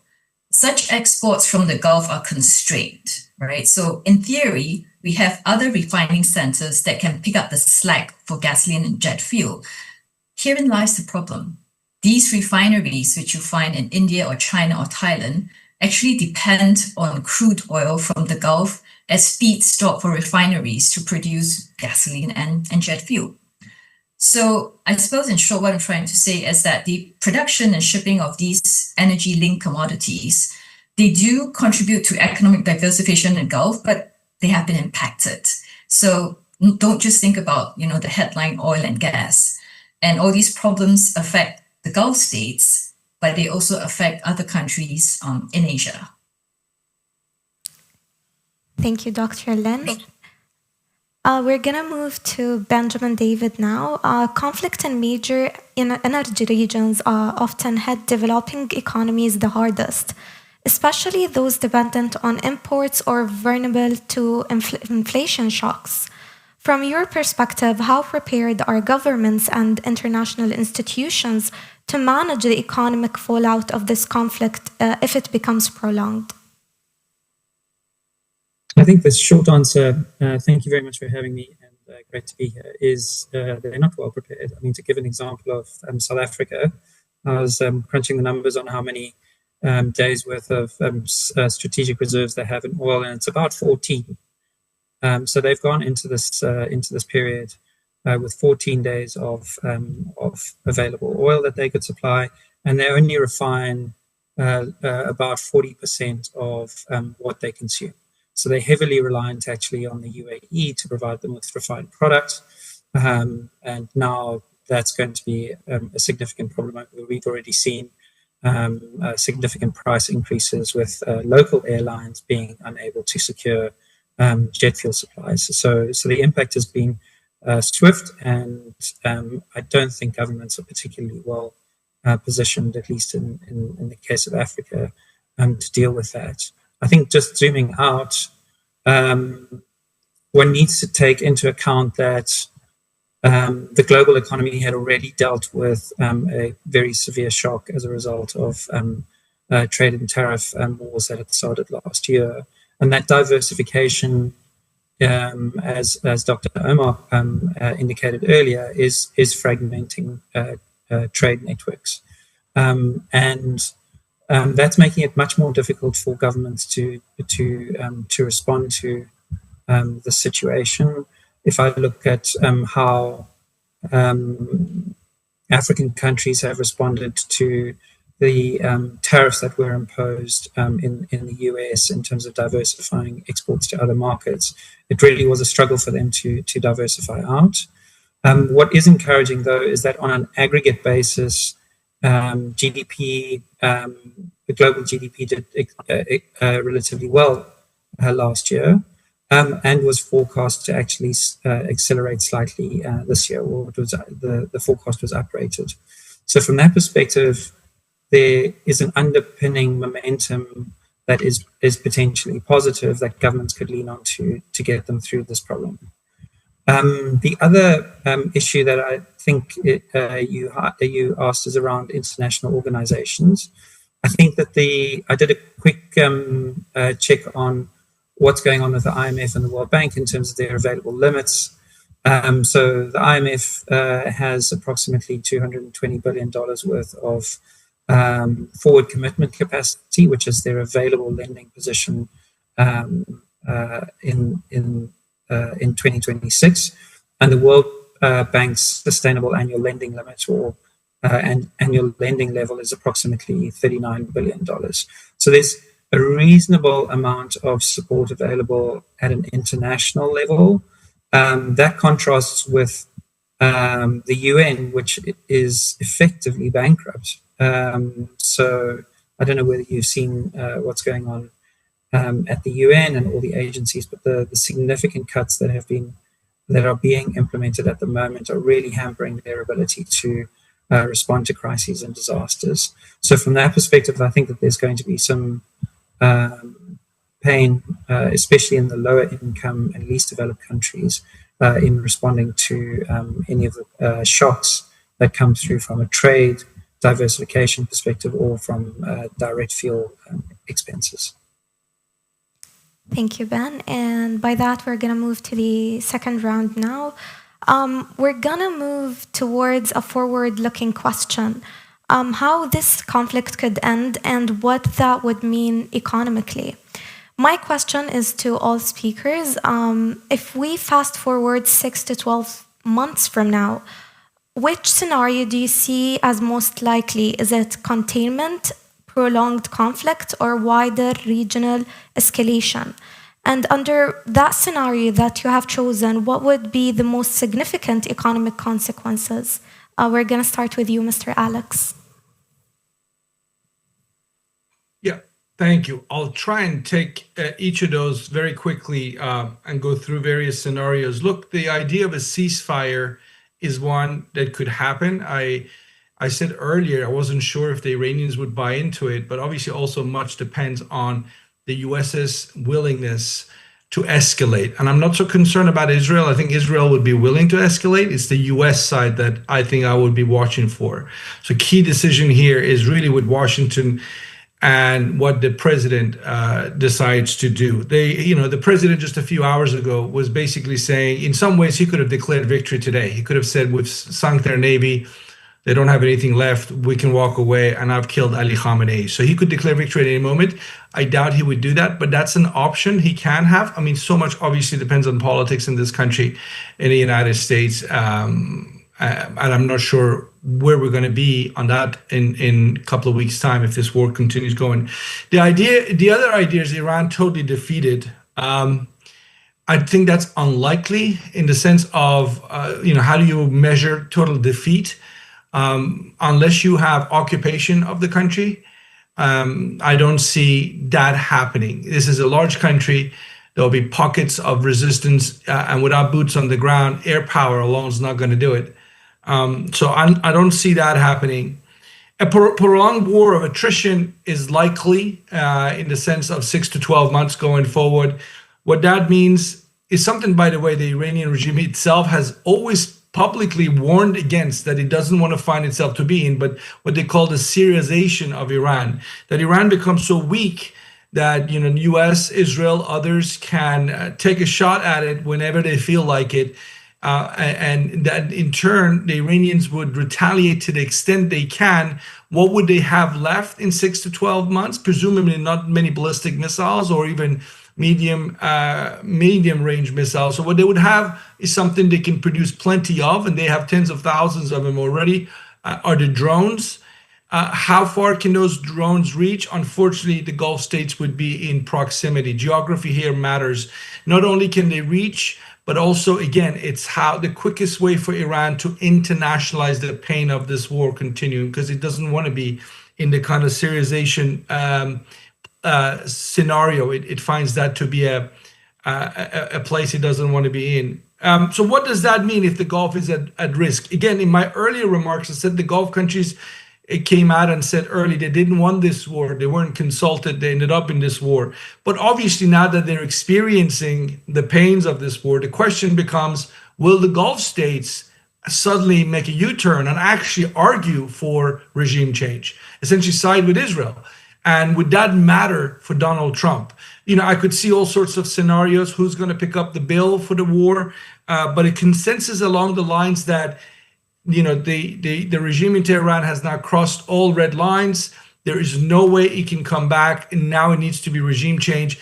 In the short term, that means more economic pains for the Gulf states, because obviously the Iranians will retaliate as they're doing, but they will do so even more. But the long term, we have to assume the regime at some point will fall. Again, it's a risk one has to take. It's a gamble. And that might just be worth it, a long-term end of the Islamic Republic while taking the short-term pains that come with that. Because, the Gulf states will be the primary battlefield. The Iranians will at some point not be able to reach Israel, but the Gulf states will be a place they can reach for a long time to come. And again, the Gulf states, others coming on board and agreeing to this mission of regime change might just help Donald Trump. If he's hesitating now, it might change his mind and make him go in that direction. But one thing you really do need in this scenario, if you are the United States, if you're Israel, if you're the Gulf, is not just to look at this issue militarily.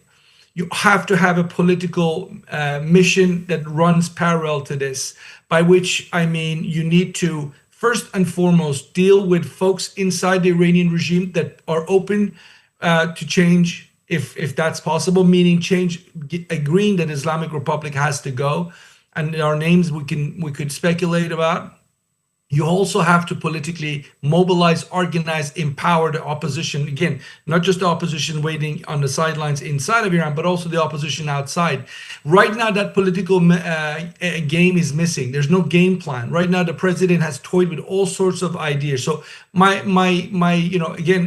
scenario that could happen is that actually the region, the international community, goes in the direction considering regime change as the only viable solution. It will be with risks, it will be with short-term pain, particularly for the Gulf, but it might be better than having to learn to live with an Iran that's hurt, wants revenge, and stays in power, and God knows what they could do in 5 or 10 years' time. So again, just or even 6 to 12 months, to specifically to your question. So a couple of sort of scenarios that I laid out there, but obviously, again, let me just say this final thing.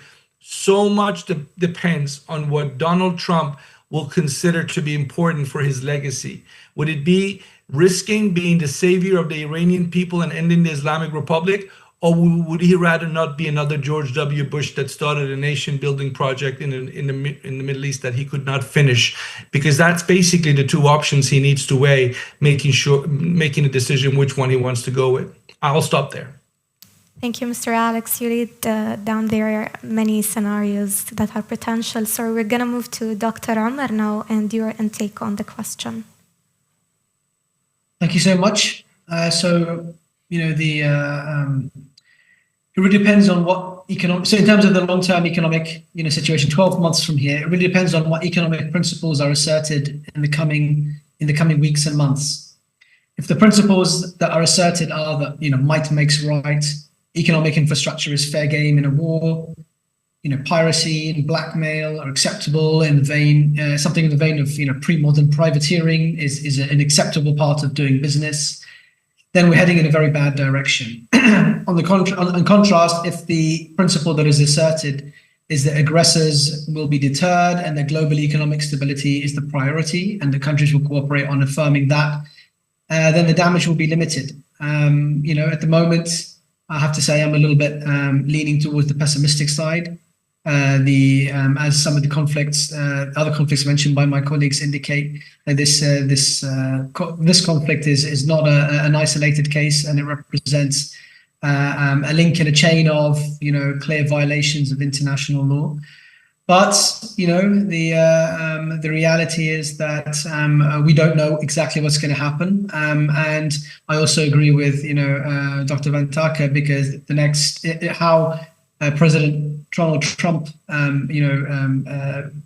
what he perceives to be the priority over the next few weeks is going to be critical for which direction this all takes. So yes, in general, probably we're going to be in a bad place because we're looking at something. So I said the siren in Bahrain. We're probably heading in a bad direction, as indicated by the siren. But hope springs eternal. Thank you. Stay safe, Dr. Omar. With that, we're going to move to Dr. Lee Chen with her scenario, if you may.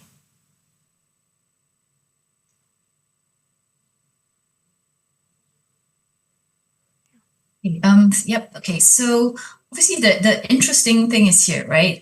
You get 5 analysts in a room and you're going to come up with at least 10 scenarios. Yeah. Alex has mentioned something like 3 scenarios and a few sub-scenarios. So what I'm going to do is to just, put my head on the chopping board. Alex has mentioned what would be the preferable scenario, which is a regime change. It's long-term preferable because of stability, but short-term pain. I'm going to perhaps put my head on the chopping board and suggest what I think would be the most probable, not the most preferable, but the most probable thing to scenario. And that kind of like perspective comes from the conflict and peace studies kind of discipline. Now, under conflict and peace studies, there is something called the mutually hurting stalemate, right? Which is a period of time after a war conflict where only marginal gains are eked out following an intensive military phase, and that's overlaid with massive and growing economic pain. In the case of the current conflict, the timing of this so-called mutually hurting stalemate would depend on the 3 M's, some of which Alex has mentioned. This would be munitions, right? How long, how many markets, where the pain is, the pressures on inflation, etc., and midterms, right? So electoral considerations of legacy, etc. Now, the assumption here is that because of this mutually hurting stalemate, that Hormuz, at least the military part of the campaign in Iran and the Hormuz risk, ends within about 1 month from the start, because the mutually hurting stalemate comes into play, and it therefore opens the way for political settlements.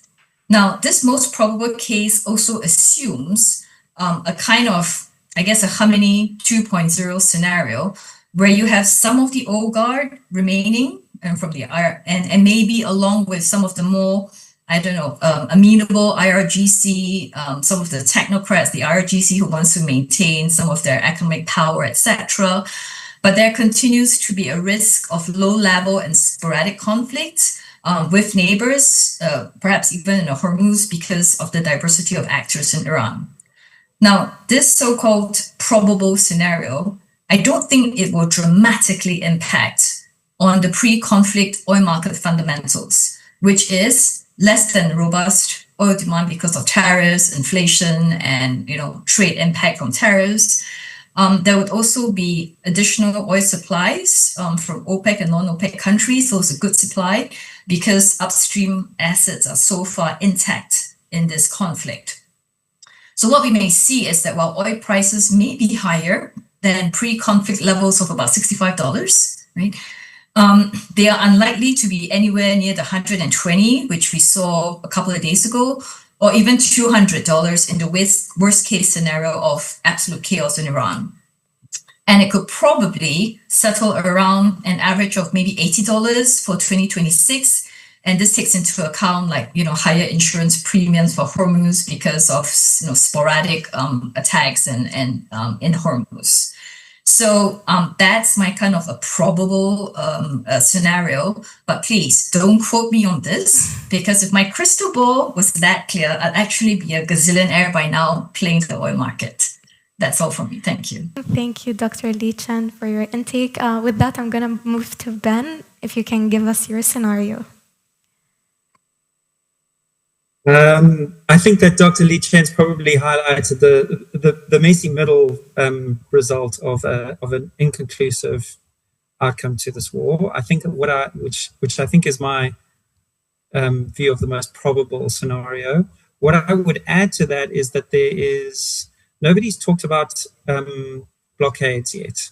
So nobody has talked about Venezuela 2.0 from a oil tanker blockade and control perspective, which I think is an easy to implement solution for the US because most of Iran's oil is coming out of the Straits of Hormuz. So it's literally tackle the tanker as it leaves. And that is a useful way of maintaining pressure on the regime while not necessarily having control over it. So now what you're able to do is you're able to direct revenues to specific types of commodities, foodstuffs, infrastructure redevelopment, repayment for damages levied on the region. So I think that might be the thing that I would add to that sort of most probable scenario. I think that the net impact is, as you say, a rising cost of hydrocarbons. And that, when you look back in history, has a very significant incentive to diversify sources of hydrocarbons. So I was looking around the world to identify, can Qatar's LNG be easily replaced? And the answer is not in the next 3 years, but maybe 5 if it's accelerated. So to give you an idea, in Mozambique, there's an 18 million ton LNG feasibility sign-off that Exxon is about to sign off on. And given the high LNG prices and the fact that China wanted to diversify their supplies outside of the Straits, which I think is their key choke point, there's going to be very significant demand for an alternative source of LNG. Add to that Nigeria, which is looking to boost their LNG or their natural gas production and actually to build their own LNG plant, as well as Tanzania, which is as far advanced. You've got 3 countries in Africa that could probably replace 50% of Oman's gas within the next 3 to 5 years. Canada has just opened its LNG facility on the Pacific coast. The numbers are relatively small, like 1.2 million tons a month, so 14 million total.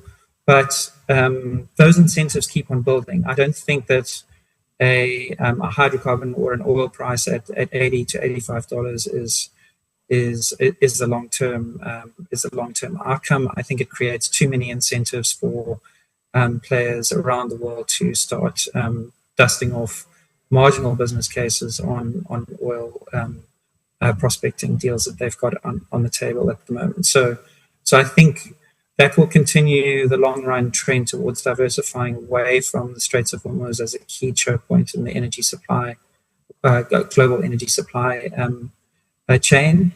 And I think that coupled with that, obviously, the opportunities that are arising as a result of alternative, not necessarily renewable energy, alternative energy sources that are being developed in order to be able to address a range of use cases, be they data centers, AI data centers in the US, or shacks in shanty towns in Africa.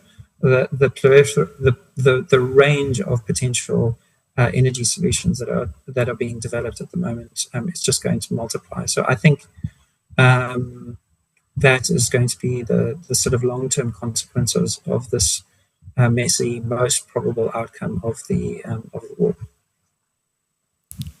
Thank you, Benjamin. And with that, we're going to move to Dr. Christine finally with her scenario. I'll stick with the more political side, eyeing things here from the United States. What I would see most likely is I do not believe, well, let's just acknowledge first off that President Trump has been wildly inconsistent in what he said the goals for this war are, and in his movements across that spectrum of a huge number of outcomes that they want to see, his administration.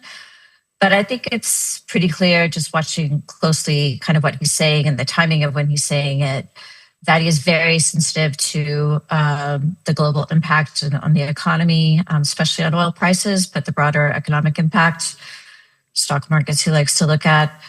So I don't, and if you look at his language, mostly has really backed off the regime change rhetoric.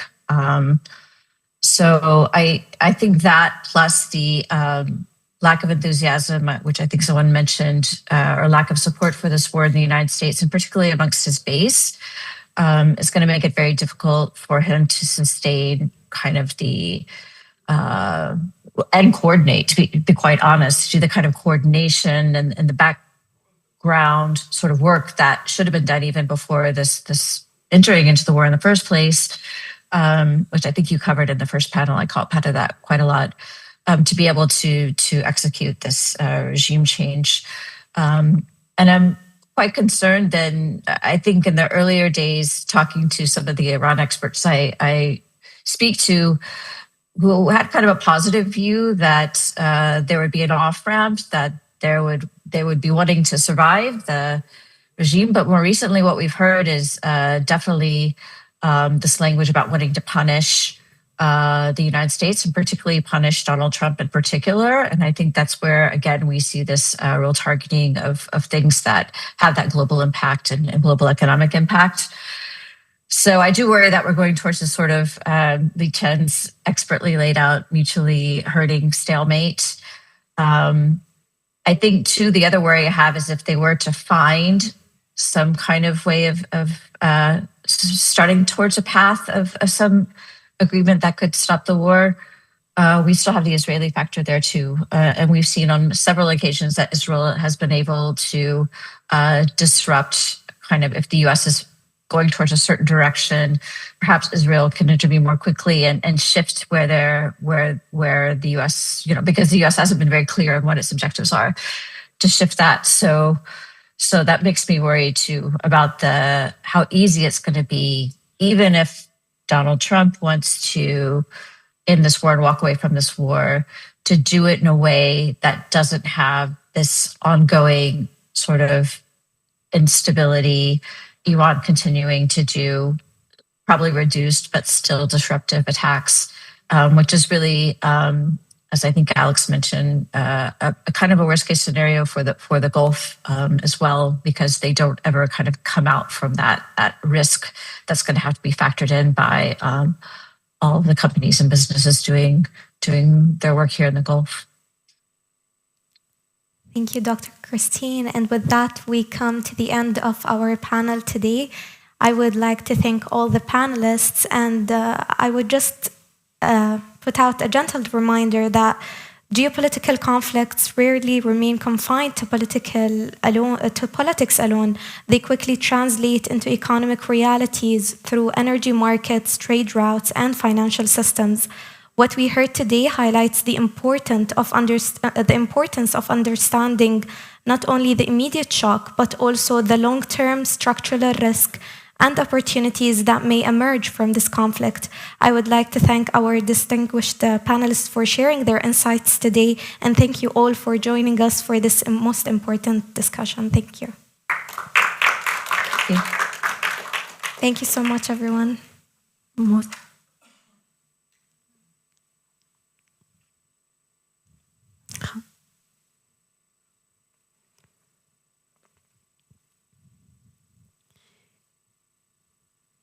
Thank you to our moderator and panelists. We now move to our third and final panel, titled Middle Eastern Perspectives, Security, Stability, and Strategic Choices.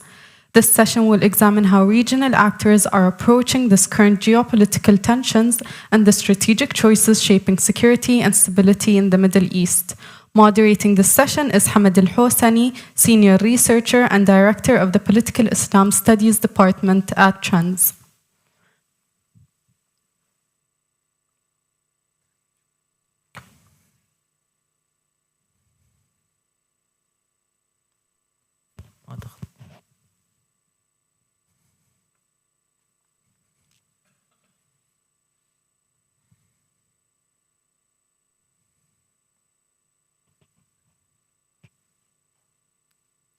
تغير سبيكر يدخلون.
أنا أحس أقول لكم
ايوه المايك الان اوكي.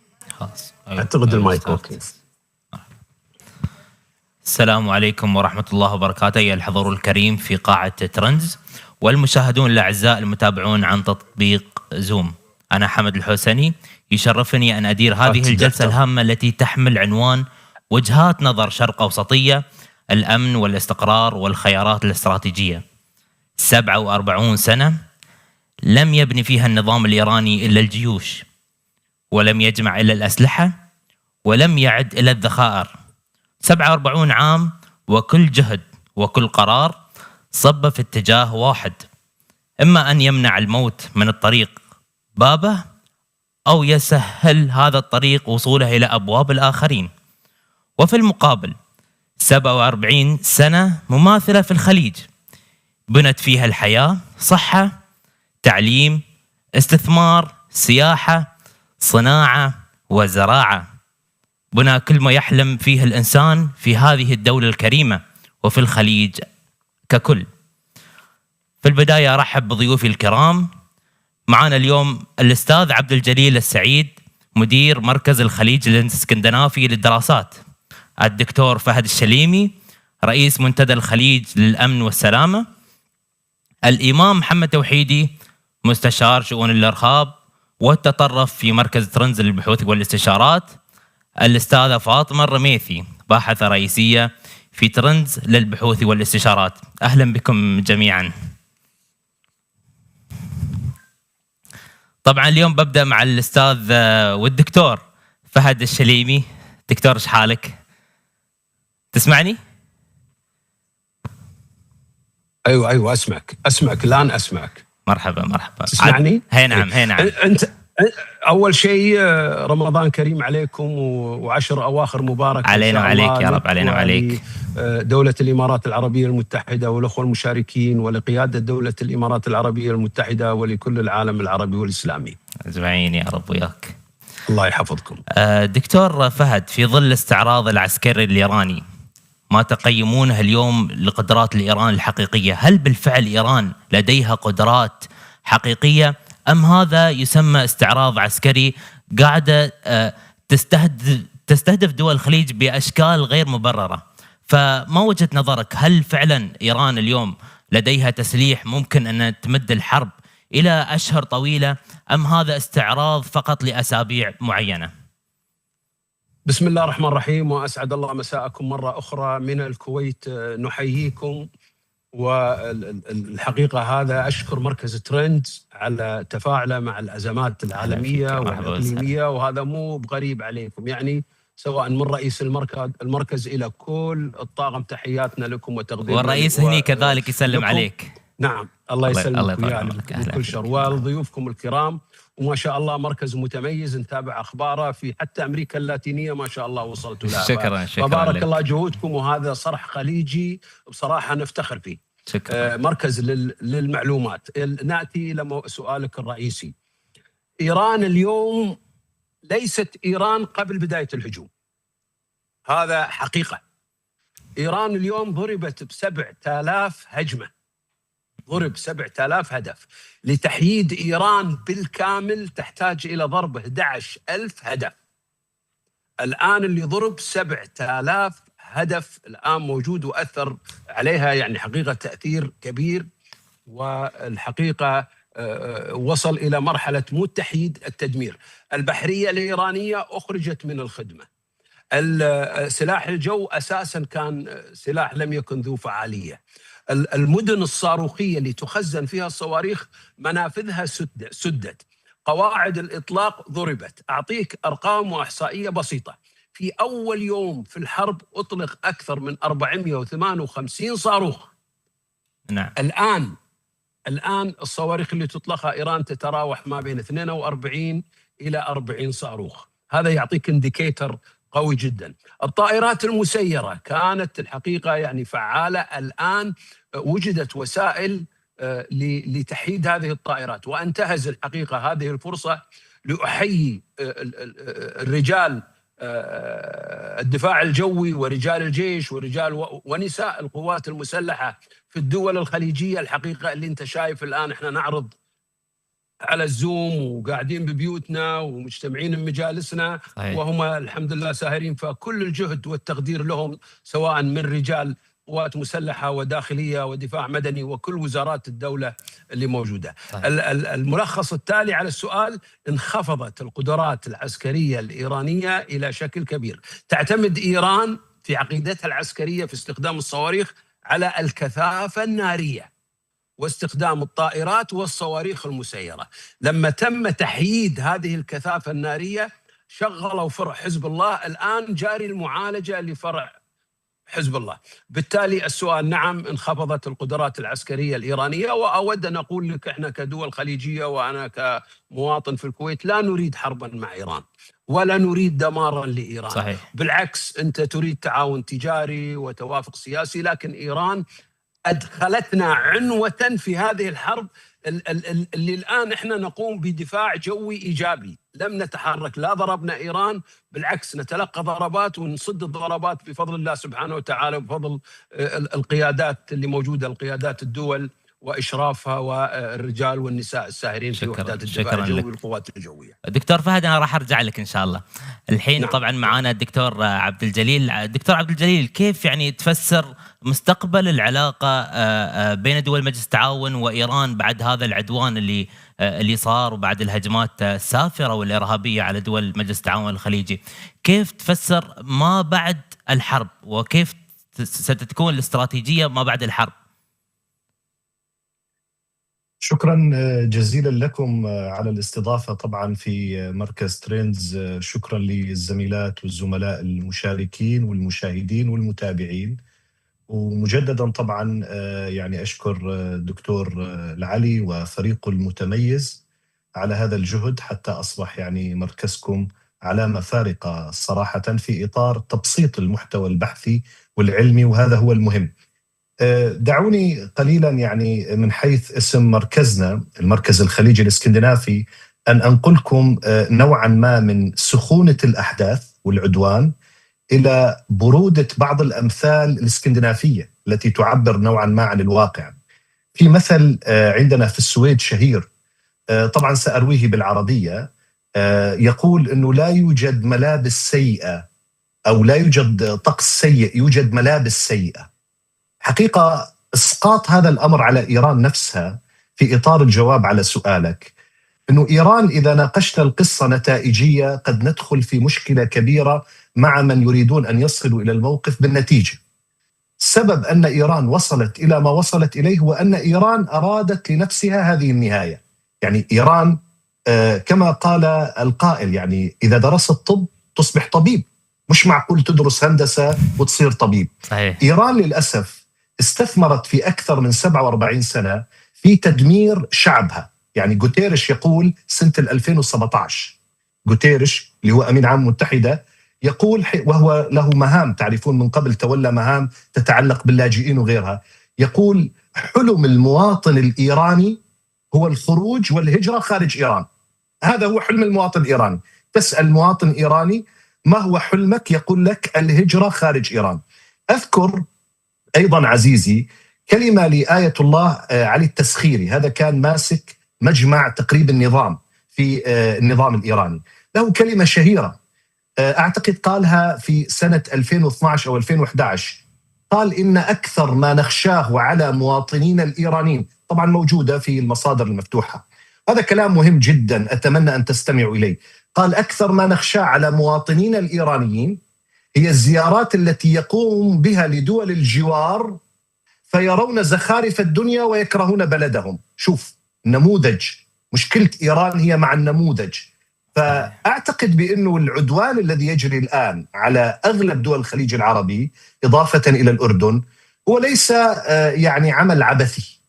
علاقة الشعوب الإيرانية مع الشعوب الخليجية علاقة ممتازة في حد كبير جدا، في احترام، في تبادل تجاري اجتماعي ثقافي اقتصادي.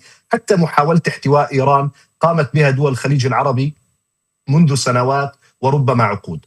ولكن تركيبة النظام الإيراني، التركيبة للنظام الإيراني هي خلق عدو بشكل دائم. لذلك أقول لك إيران لم تغلق مضيق هرمز حرمة للأقصى أو فلسطين أو غزة. إيران أغلقت الآن مضيق هرمز هرمالي خامنئي. هذه المفارقة بين من يسيرون في عقلية إيران في نهج إيران. إيران الآن تستهدف منشآت حيوية، منشآت مدنية، فنادق في دول الخليج، حتى أماكن لتحلية المياه. هذا كله ضمن قراءة. لأنه عزيزي باختصار شديد، حينما سقط الشاه تأسيس الحرس الثوري الآن عاد إلى سيرته الأولى، وتأسس كمجموعات وألغي وجود الجيش الإيراني. الآن الحرس الثوري يتحرك بدون قيادة، وعلى هذا الأساس القراءة العامة هو الاعتداء على دول الخليج العربي، ليس من أجل الضغط على أمريكا على فكرة، لا، من أجل النموذج. في مشكلة إيرانية مع هذا النموذج، لأنه أنا اليوم قاعد أدمر شعبي، أسرق ثرواته، أتدخل بشؤون الآخرين، في نموذج على الضفة الأخرى ناجح متقدم متطور. على فكرة نجاح النموذج الخليجي، أنا أريد أن أقول لكم وأتمنى ألا يغضب مني السويديون، في المناهج السويدية، أنا أعيش في السويد منذ أكثر من 10 سنوات، في المناهج السويدية، مناهج التعليم، وهي مناهج، قلت للدكتور العلي قبل مرة، قلت له بروف أنه هناك ربما حصرية وهناك ربما حقوق محفوظة، لو أتيح لي يوما لأتيت لكم بنسخ. في مناهج التعليم أبنائنا يدرسون مثال على نهضة العرب ما يجري في الإمارات. السويديون اللي هم من أرقى دول العالم يدرسون أبنائنا أنه النموذج العربي الناجح، على سبيل المثال مثال دبي، هذا النموذج لم يكن فقط بالحجر، إنما كان بالبشر قبل الحجر. الآن ما نراكم أنتم يا أبناء الخليج، شباب وشابات، أنتم فخر لهذه الدول باستثمار قياداتكم وحكوماتكم وقطاعاتكم بكم أنتم. نعم. فأعتقد أنه مشكلة إيران هي مع النموذج. لذلك أعيدك إلى ما قاله قبل دقائق مندوب الإمارات في الأمم المتحدة، قال هذا النموذج الإماراتي، وطبعا الكلام لكل أهلنا في الخليج، نحن كما يقال في اللغة العربية ضربنا البعض وأردنا به الكل. هذا النموذج لن تستطيع أي قدرة قادرة على أن تزيله. مستقبل العلاقة مع الشعب الإيراني ستستمر. مستقبل هذا النظام الإيراني، أنا أقول لك خذها عني، ويعني خذها مني وانقلها عني، يمتلك النظام الإيراني الآن بتجرد كل مقومات السقوط المدوي. هذا النظام الآن خصوصا بعدوانه على دول الخليج يمتلك كل مقومات السقوط المدوي، وهذا قد يكون بتفكيك النظام أو إسقاط النظام، وهذه المصطلحات ربما نشرحها. راح نتكلم أكيد في الموضوع إن شاء الله بعدين. طبعا الحين معاي الإمام محمد توحيدي. مرحبا، أهلا. أهلا وسهلا. نبغى نعرف أكثر عن نظرية ولاية الفقيه. هل هي فعلا جوهرها ديني أم سياسي؟ إلى اليوم نحن مش فاهمين يعني ما هذه النظرية. بسم الله الرحمن الرحيم. السلام عليكم ورمضان كريم عليكم جميعا، وتحية خاصة لمديرنا وأستاذنا الدكتور المحترم الدكتور محمد عبد الله العلي وجميع الفريق الطيب المحترم القائمين على هذه الفعالية. تحية طيبة، ويا ليتنا كنا معكم، وإن شاء الله راجعين عن قريب إن شاء الله منصورين، والله يحميكم ويحمي البلاد. وهو الآن يشاهدكم ويسلم عليكم جميعا كذلك. على رأس الدكتور. وأما بالنسبة لنظام ولاية الفقيه، طبعا ولاية الفقيه هي نظرية قديمة جدا وأحياها الخميني واستغلها لبناء نظام حكم ديني سياسي غير مسبوق بالمنطقة. ولفهم هذا النظام لابد أن نفهم أولا من هو الخميني. الخميني نفسه من هو الخميني؟ الخميني ليس فارسيا، رجل مو إيراني، وتعود جذوره إلى الهند، وهو من أصول هندية، وديانة عائلته كانت الديانة الهندوسية. والده مدفون في إحدى مقابر قم، مدينة قم الإيرانية الشهيرة، ومكتوب على قبره السيد أحمد الهندي، وهم أساسا ليسوا بسادة، يعني ليسوا أشراف، ولا يرجع نسبهم إلى النبي صلى الله عليه وسلم عليه الصلاة والسلام. وإنما جده كان تاجرا ويقطن طهران العاصمة الإيرانية، وكان يرتدي العمامة السوداء. فالشيعة بحكم تواجد السادة والعمائم السوداء في المدينة كانوا يشيرون إلى جده بأنه سيد، ولكن بعدها اعتنق الديانة الإسلامية وسكنوا مدينة خمين في إيران، فلقب بالخميني، وإنما هو إنسان هندي. هذا الموضوع مهم جدا لأنه أفكار الدينية والسياسية كلها نظريات. مثلا على الصعيد الديني قام الخميني بتقديم أو إحياء نظرية وحدة الوجود، أن الله سبحانه وتعالى موجود في كل شيء، الأشياء الإيجابية والمخلوقات السلبية والعياذ بالله حتى الحيوانات النجسة. فهذه على الصعيد الديني أخذها من العقيدة الهندوسية، وهذه العقيدة معروفة بالفيدانتا ولا علاقة لها بالإسلام أساسا، نظرية وحدة الوجود. وأما على الصعيد السياسي فأعاد صياغة ولاية الفقيه لتعني أن الفقيه له الولاية المطلقة على جميع شؤون المسلمين، سنة وشيعة والصوفية وحتى الطوائف التي خرجت من المذاهب الإسلامية كالدروز والبهائية اللي عندها أصول إسلامية، وفي كل أنحاء العالم وبصرف النظر عن جنسياتهم أو انتماءاتهم. وهذا يعني أن مسلما في أندونيسيا مثلا أو المغرب يفترض أن يكون ملزما بطاعة الولي الفقيه في طهران. وأخطر من ذلك أن الخميني ادعى لنفسه لقب ولي أمر المسلمين. هم الآن على المنصة، عندما كان يقف الخامنئي على المنصة كان تكتب باللغة الفارسية على المنصة أن ولاية الفقيه هي نفسها ولاية رسول الله صلى الله عليه وسلم، وحاشا أن تكون ولاية رسول الله مثل ولاية خامنئي. على أي حال يراد اليوم توريث هذه الولاية من الخميني إلى الخامنئي والآن إلى ولده مجتبى. مفهوم هذه إمام الولاية محمد باختصار. نحن نعرف أن ولاية الفقيه لا تورث، فكيف لها أن تورثت الآن؟ هذه نقطة جدا مهمة. ولاية الفقيه أي نعم، ولاية الفقيه نظريا لا تورث، وإنما ينتخب الولي الفقيه من قبل مجلس الخبرقان، مجلس الخبراء في النظام الإيراني، وهؤلاء كلهم عناوين آية الله وكل واحد منهم يدعي الاجتهاد. لكن هناك جانب عقائدي إلى جانب النظام الدستوري، وهو أن الإمام المهدي هو من يختار الولي الفقيه ويعطيه راية الحكم، وعلى هذا الأساس يلقب المرجع الديني بآية الله ونائب صاحب الزمان، أي الإمام المهدي المنتظر الموعود حي يرزق. وهذه كلها خرافة. لا يوجد أي إمام يعطي لأي مرجع دين أي ولاية إطلاقا، لا على الصعيد الشخصي ولا لشعب ولا على شعب ولا على الأمة الإسلامية، ولا يوجد حتى دليل عقلي أو نقلي لهذا الموضوع. ملالي إيران باختصار هم ملوك. إيران منذ بادئ الزمان يحكمونها الملوك. الخامنئي كان ملكا والخميني كان ملكا، الفرق أنه لابس عمامة، هذا هو الفرق. الشاه كان يلبس تاج وجماعة النظام الإيراني يلبسون العمائم. نفس الأمر حتى لا ننسى الخامنئي كذلك تماما، كما أن عائلة خميني هم هنود، عائلة خامنئي هم أتراك، هم من أتراك إيران، فاثنينهم مو فرس. وهذه التفاصيل مهمة جدا لأنه تكشف لنا أن من صاغوا هوية الثورة الإيرانية لم يكونوا من صميم الثقافة الفارسية التي يدعون تمثيلها. صحيح. شكرا للإمام محمد. الحين ننتقل طبعا لباحثتنا فاطمة الرميثي. فاطمة، نبات تكلمينا أكثر عن كيف دول المنطقة راح تستعد لمرحلة ما بعد التصعيد، من ناحية تحالفات عسكرية، تحالفات سياسية، وما النموذج الأجمل اللي بيكون ما بعد الحرب خاصة لدول الخليج. شكرا أستاذ حمد، وشكرا لمديرنا الدكتور محمد العلي على الاستضافة وعلى هذه الندوة الجميلة، وأنا سعدت بحقيقة بالدكاترة وسير الحوار.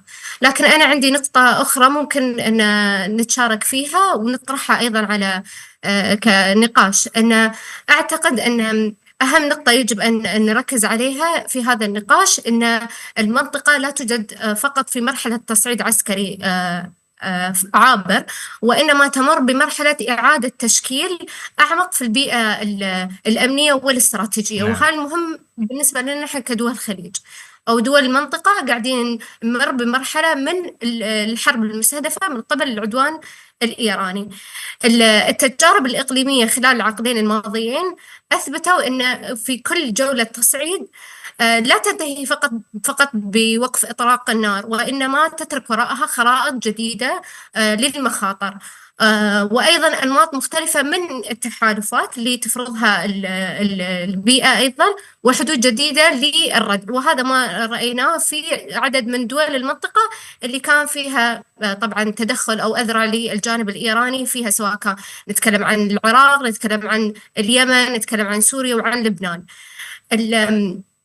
لذلك السؤال الحقيقي اليوم نحن اللي ممكن يهمنا هي مش كيف تنتهي هذه الأزمة فقط، بل كيف ممكن إن نحن كدول منطقة نستعيد ترتيب أولوياتنا الاستراتيجية، وكيف أيضا نستعد لمرحلة ما بعد التصعيد. نعم. اللي هو أهم نقطة جوهرية. إذا نظرنا للسؤال اللي طرحته أستاذ حمد، إنه كيف يمكن لدول المنطقة أن تستعد لمرحلة ما بعد التصعيد، فمن الواضح أن الاستعداد لا يمكن أن يكون فقط على التحالفات الآنية والتقليدية اللي نحن نراها الآن، وإنما في بناء منظومة أمنية أكثر تكامل تشمل الدفاع الجوي، الأمن البحري، الأمن السبراني، أيضا حماية المنشآت وسلاسل الإمداد، وهي أكثر ما تهمنا نحن كدول للمنطقة. فالاستعداد المهم اللي يجب أن نركز عليه اللي هي ما بعد المرحلة، يعني إن شاء الله نحن نطلع فيها بخير وبسلامة إن شاء الله، وهي مرحلة يعني وقتية سواء طالت المدة أم قصرت، وإنما إن شاء الله نحن نطلع فيها بأقل الخسائر في انتصار. أيضا لو تسمح لي أستاذ حمد، أنا قريت أيضا موضوع مهم جدا في جلف ريسيرش سنتر في عام 2025. نعم. في دراسة ذكرت وكانوا يتكلمون عنها أن تشير هذه الدراسة إلى أن التعاون الخليجي أصبح أكثر قابلية للتطور، يعني مقارنة بالتعاونات الأخرى، وذلك لأنه مرتبط بمنظومة الإنذار المبكر أو الاعتراض المشترك وتبادل المعلومات في زمن قصير. وطبعا وهذا ما شاهدناه حاليا، يعني المنظومة الدفاعية، تبادل المعلومات، كلها هاي كانت من الاستراتيجية اللي وضعتها دولة الإمارات وتعاملت معها بنجاح. صحيح. شكرا لك أخت فاطمة. طبعا نرجع للدكتور فهد الآن. الدكتور فهد، نحن نعرف خبرتك كثيرة في مجال التسليح والأمن والدفاع، ولكن اليوم نبغى نعرف أن بعد أسبوعين من هذه الحرب، يعني هل دول الخليج يعني قادرة أنها مثلا إذا طالت الحرب إلى شهر أو شهرين أو 3، هل هذا بيكون استنزاف لدول الخليج، ولا دول الخليج بالفعل قادرة وعندها استراتيجية طويلة الأمد؟ شوف، وانا اتكلم معاك الان صافرات الانذار تدوي عندنا، يعني نسمع الان الانذار اللي جينا واحنا بخير وبامان، وما ينطبق على الكويت حتشوفها في الامارات، وشفنا الفيديوهات وشفنا كيف الناس تمشي في ابو ظبي امنه مرتاحه، حتى الاجانب يصورون مساع بالتيك توك وفي هذا، والله امان. وهذا اترك الاعلام اللي ينقل الحقيقه شيء مرات مبالغ فيه، شظيه تطيح قال طاح صاروخ، فيعني هذا اعلام غير امين وغير نزيه. الان القدرات التسليحيه من الدروس اللي شفناها الان ان احنا دول الخليج تعرضت، مش دوله واحده، كل الدول تعرضت، حتى عمان على فكره ضربوا عمان. صحيح. فبالتالي تحتاج هذه الدول ان تكون كل دوله نقطه حصينه، لازم كل دوله تصير نقطه حصينه تجمع هذه الدول تشكل قلعه كامله، وهذا الان اللي قاعد يحدث. احنا قاعد نخوض حرب حقيقيه، والحقيقة الشكر والتقدير لمواطنينا اللي كانوا عند حس المسؤولية، تشوفهم في كل دول الخليج الحقيقة يعني، والأردن الله يحفظهم معانا، يعني ناس ثابتة مؤمنة بقياداتها وبإرادة الله. والشعوب لازم تتعرض يا جماعة إلى أزمات، ما يصير الإنسان ما يختبر، لازم يختبر الإنسان بهذه الأزمات، لازم الدول تتعرض إلى محن، والتاريخ يقول أن كل دول الخليج كل ما تتعرض إلى هزة تخرج بشكل أقوى.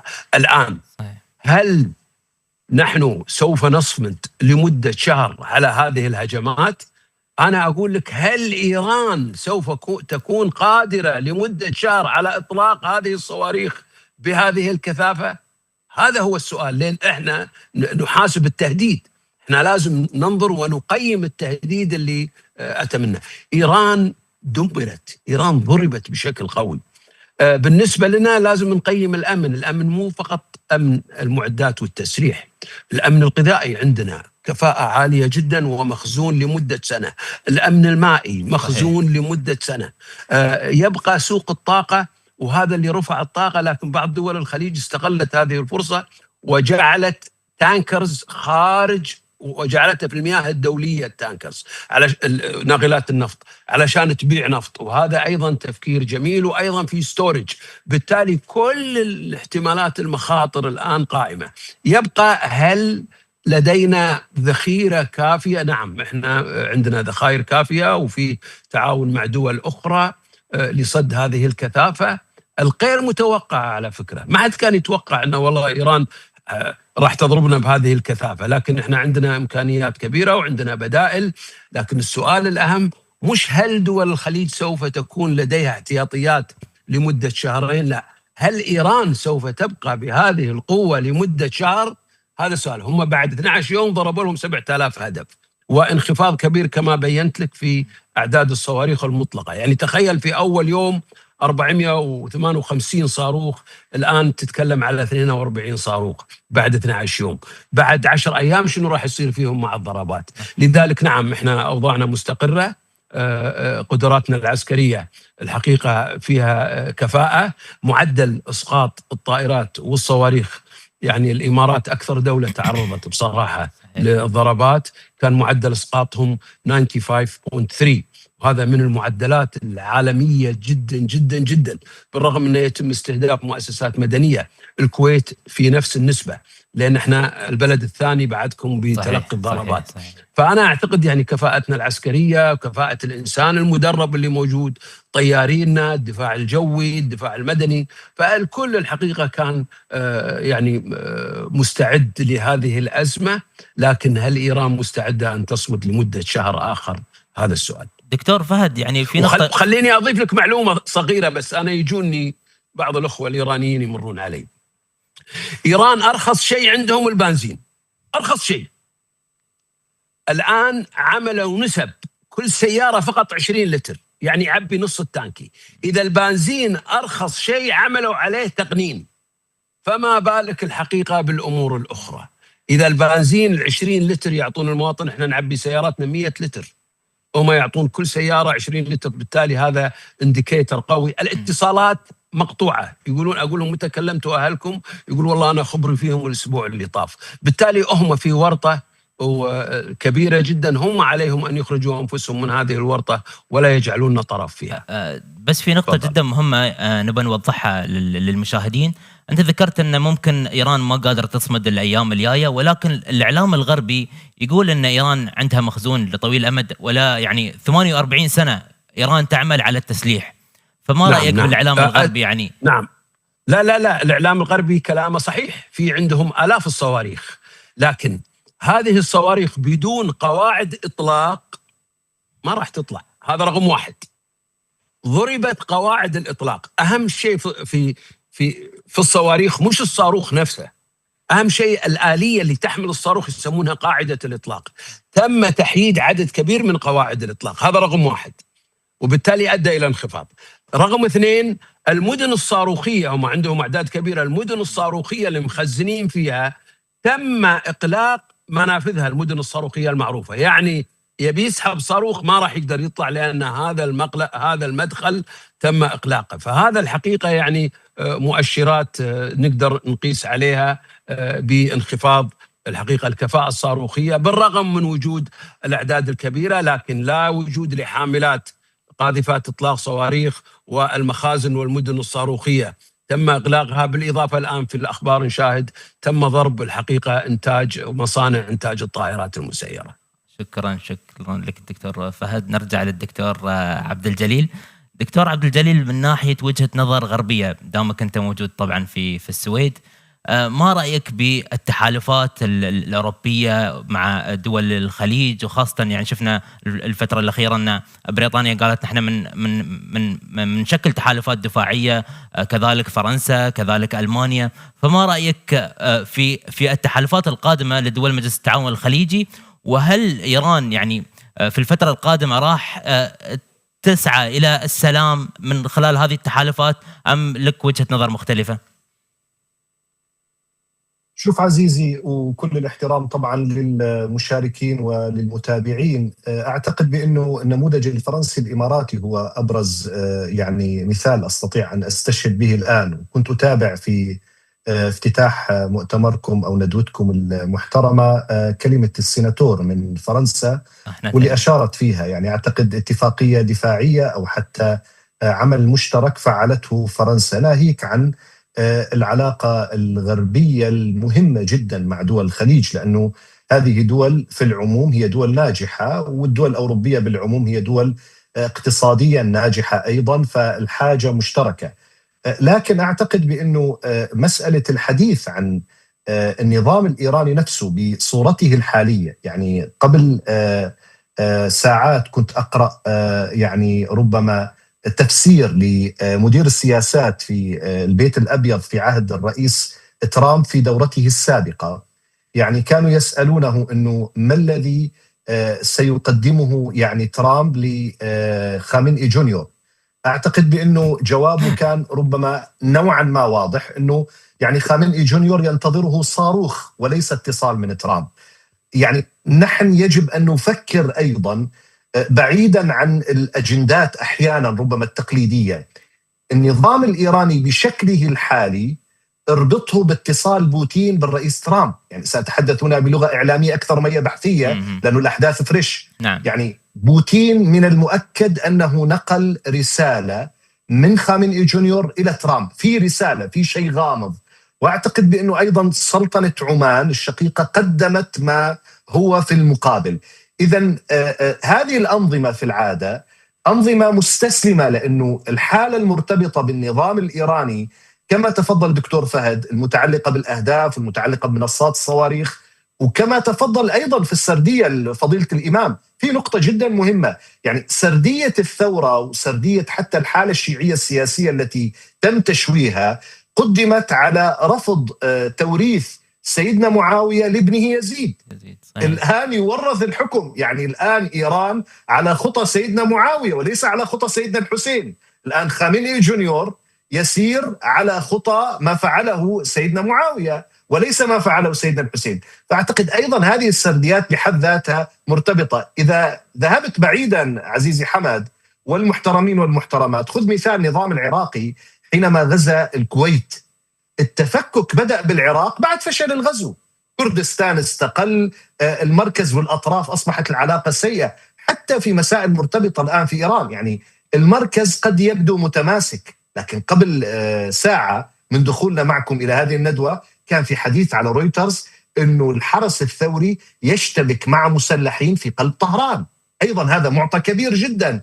إذن أعتقد بأنه مستقبل النظام الإيراني بشكله بصيغته حتى برؤية الرئيس ترامب إلى أنه تغيير رأس النظام وإبقاء النظام والإتيان بشخصية، أعتقد بأنه الثورة والنظام وهذه التركيبة فاتها القطار كما يقول علي عبد الله الصالح في يوم من الأيام، هذه قد فاتها القطار. لكن المكسب المتعلق بترتيب التوازنات والاتفاقيات وحتى الدفاعات السياسية على فكرة قبل الأمنية، وإن كان طبعا في دول الخليج العربي أبليتم بلاء حسن وأثبتت هذه الدول. أنا أريد أن أشير هنا إلى جزئية مهمة، يعني الرواية الإيرانية وحتى الإخوانية التي كانت تراهن على أنه دول الخليج العربي دول هشة ودول غير قادرة على أن تواجه أي استحقاق أمني، أثبتت هذه الدول على أنها قادرة على الدفاع عن نفسها. صحيح. وأنه هذه الدول بقدرات، يعني كما تفضلتم الإمارات الحبيبة وحدها صدت أكثر من 1000 هجمة عدوان، أكثر من 1000 هجمة عدوان. ويعني من يعيش هناك يرى القطاعات الحيوية اتحادية أو محلية في أبهى صورة في أفضل حالة. يعني ربما هذا الأمر جدا مهم، نحن نقول بالعربية رب ضارة نافعة. كذلك الأمر أعتقد وأختم بها في مسألة مرتبطة للغاية بمسألة الإعلام عزيزي حمد، وأنت أشرت لها. اليوم أيضا الحرب في إيران تقع ضمن الأجندات الإعلامية المغايرة لرئيس ترامب. يعني اليوم الإعلام الأمريكي اللي هو ضد ترامب سنسميه وسائل إعلام غربية في إعلامنا العربي، هذا سيكون ضد ترامب. حتى لو ترامب دخل الجنة سيقول لك ترامب دخل النار. أيضا أنت عندك إعلام عربي للأسف. يعني بالأمس كنت أشاهد الاجتماع الاستثنائي لوزراء الإعلام العرب. الإمارات قدمت مقترح أنا أعتبر لو طبق ربعه نحن بألف خير. يعني أعتقد أرفع مسؤول اتحادي إعلامي لديكم في الدولة معالي آل حامد قال إحنا بدنا مرصد خليجي لصون الوعي. شوف صحيح. أنت اليوم أمام رواية إعلامية تضخ في إطار المشهد. يعني أنا أستطيع الآن أن أقول للأستاذ حمد والمحترمات والمحترمين أنه سماع دوي انفجار في السويد، لكن الخبر الصحيح هو نجاح الدفاعات الجوية في صد عدوان. هذا هو الخبر الصحيح. لذلك شوف اللعبة الآن إحنا قاعدين نتكلم على لعبة الإعلام. لذلك الناس الآن أكيد في دولنا العربية الخليجية الشقيقة وحتى في الأردن متبسمرة أمام الشاشات وتتابع وكذا، لكن الكم الهائل من الإعلام المضلل مبدأه هو القتال ضد النموذج. اليوم المشكلة في النموذج. خلينا نكون واقعيين. هذه الحرب على النموذج يشترك بها النظام الإيراني العدواني مع الإخواني مع، سامحني على هذه العبارة وليعذرني المحترمون والمحترمات، مع الرعاع الذي لا يستقي المعلومة. هذا الرعاع كم هائل من الضخ. يعني أختم بها وأقول بعبارة قصيرة جدا. اليوم النظام الإيراني نفسه جزء كبير من شعبه احتفلوا شفناهم بفيديوهات حتى داخل إيران مثلا موت خامنئي. وجدنا للأسف بعض الشعوب المغسولة أدمغتها تحاول أن ترهب كل من يعلق على رأيه في بعض الدول العربية. من هنا ترى المفارقة. لذلك هذا النظام أعود وأذكر يمتلك كل مقومات السقوط داخليا وحتى خارجيا، واعتقد الآن احنا في مرحلة تفكيكه تمهيدا لإسقاطه بحسب الرؤية الأمريكية قبل الإسرائيلية. هذه مش مشكلتنا. ما هو النظام الإيراني وصل إلى ما وصل إليه لأنه هو النظام الإيراني، مش لأنه هو الإمارات، مش لأنه هو الكويت. خامنئي لم يكن خريج أكسفورد، وبسكيان ليس أتى من هارفارد. هذا النظام جاء من فئات عصبوية دموية كانت تستلذ بالقتل والتدخل بشؤون آخرين. حتى الحلفاء، يعني اليوم لا تستطيع أن تصنف الأشقاء في عمان أو الأشقاء في قطر على أنهم فقط أصدقاء للنظام الإيراني، هم بدرجة الحلفاء لاعتراف النظام الإيراني يقصفون ويعتدون الآن على الأشقاء في عمان وفي قطر كما يعتدون على بقية دول الخليج العربي. إذن من هنا يأتي إليك المبدأ القائم واللي هو بالنسبة لي الآن واقع وليس وجهة نظر، اللي هو مقومات السقوط موجودة في هذا النظام، لكن سنختلف على مفهوم الهزيمة والنصر، لأن النظام الإيراني يعتبر نفسه إذا بقي هذا بالنسبة له نصر، لكن فعليا هذا النظام يحتاج إلى عشرات السنين حتى يعود إلى ما كان عليه الآن. دكتور عبد الجليل، في نقطة مهمة أنت وضحتها اللي هي إيران تستعمل الوكلاء أو الأخوان. في الأسبوع الأول شاهدنا طبعا استعملوا حزب الله وكانت هناك في ضربات استهدموا الميليشيات الإيرانية المتواجدة في العراق. فهل تتوقع أن اليوم إيران قاعدة تستعمل هذه الوكلاء اللي هم الوكلاء الإرهابيون في المنطقة، سواء الحوثي الأخوان أو غيرهم من الجماعات الإرهابية، لتخفيف الضغط عنها في الأسبوع الأول من الحرب؟ هو هذا النموذج عزيزي ربما يكون مرتبط بقراءة إيران لعلاقتها مع الدول. يعني الدول الخليجية العربية هي الوحيدة التي لم تستطع إيران أن تخلق بها النموذج الذي صنعته في العراق، صنعته في اليمن، صنعته في سوريا، وصنعته حتى في لبنان. إيران تلغي العلاقة مع الدولة كما ترون، ثم تتعامل مع وكلاء نسميهم أذرع، ميليشيات، عصابات إلى غير ذلك. هؤلاء يعني على سبيل المثال في لبنان الآن يتساءلون إنه ميليشيا حزب الله لم تتحرك وترمي على إسرائيل وردة حينما قتل حسن نصر الله نفسه، وهي الآن تفتح حرب على إسرائيل من أجل علي خامنئي اللي تفضل يعني كما يقال الإمام والضيوف والمشاركين بالحديث والتفصيل. بنفس الوقت الآن خامنئي جونيور لن يستعمل هذه الأوراق. يعني على سبيل المثال نحن نتحدث عن الحوثي هو الورقة الأخيرة مثلا لإيران، لكن في المعطيات اللي موجودة الآن تحرك الحوثي سيكون عبء على الحوثي نفسه، وربما يعني الرصاصة الأخيرة التي تطلق في جسده. أعتقد بأنه إحنا إذا كنا في ال5 دقائق الأولى من الحرب أو في ال5 دقائق الأخيرة، إحنا لازم ما نغفل أنه إيران خسرت أكثر من 85% من قوتها. هذا مش كلامي، هذا كلام حلفاء إيران اللي هم الروس، اللي قالوا ديمتري بيسكوف اللي هو الناطق باسم الكرملين أمس بإحاطة، أو اليوم صباحا، الآن صرنا أمس، اليوم صباحا بإحاطة صحفية لبعض الصحفيين ومنشورة موجودة. 85% من قدرة النظام الإيراني تم خسارتها في هذه الأيام القليلة. وبنفس الوقت لا الصين استطاعت أن تقدم لإيران شيء، لأنها تعلم بأنه مصلحتها مع دولة إيرانية مستقبلية مستقرة، ومصلحتها مع دول الخليج أفضل، ولا روسيا. والآن هناك يعني سامحني إذا بسطنا الأمر، وأنتم في ترندز يعني دائما تشجعوننا ختاما على تبسيط المحتوى البحثي، في مثل عند العرب الآن يعني يتداولونه، أن الصين وروسيا تعاملها مع إيران الآن زي المثل العربي العامي: اتجوز وإحنا نساعدك، يلا روح اتجوز وإحنا نساعدك. لا أحد يقف مع إيران، حتى الشعب الإيراني لا يقف مع إيران. اليوم إيران وصلت إلى ما وصلت، أعتقد إيران النظام، ولا أتحدث عن الشعب، كل الحب والاحترام للشعب الإيراني، ونتمنى له ولنا دوام النجاح. نحن نتحدث عن النظام الإيراني العدواني وما مارسه الآن على دول أصلا كانت تسعى لمنع الحرب، لكن تأكد ستخرجون أقوى، والقادم صادم إن شاء الله لكل من أيد هذا النظام إن شاء الله. شكرا دكتور عبد الجليل. نرجع للإمام محمد. الدكتور عبد الجليل ذكر أن المرشد ما كان خريج أكسفورد ولا هارفورد، ونحن نبغى نتكلم اليوم عن تقييم مناهج الأحواز العلمية. يعني وين هل يعني العلماء الدينيين اللي موجودين في إيران هم فاعلين سياسيين أو عندهم أجندة يبون ينفذونها؟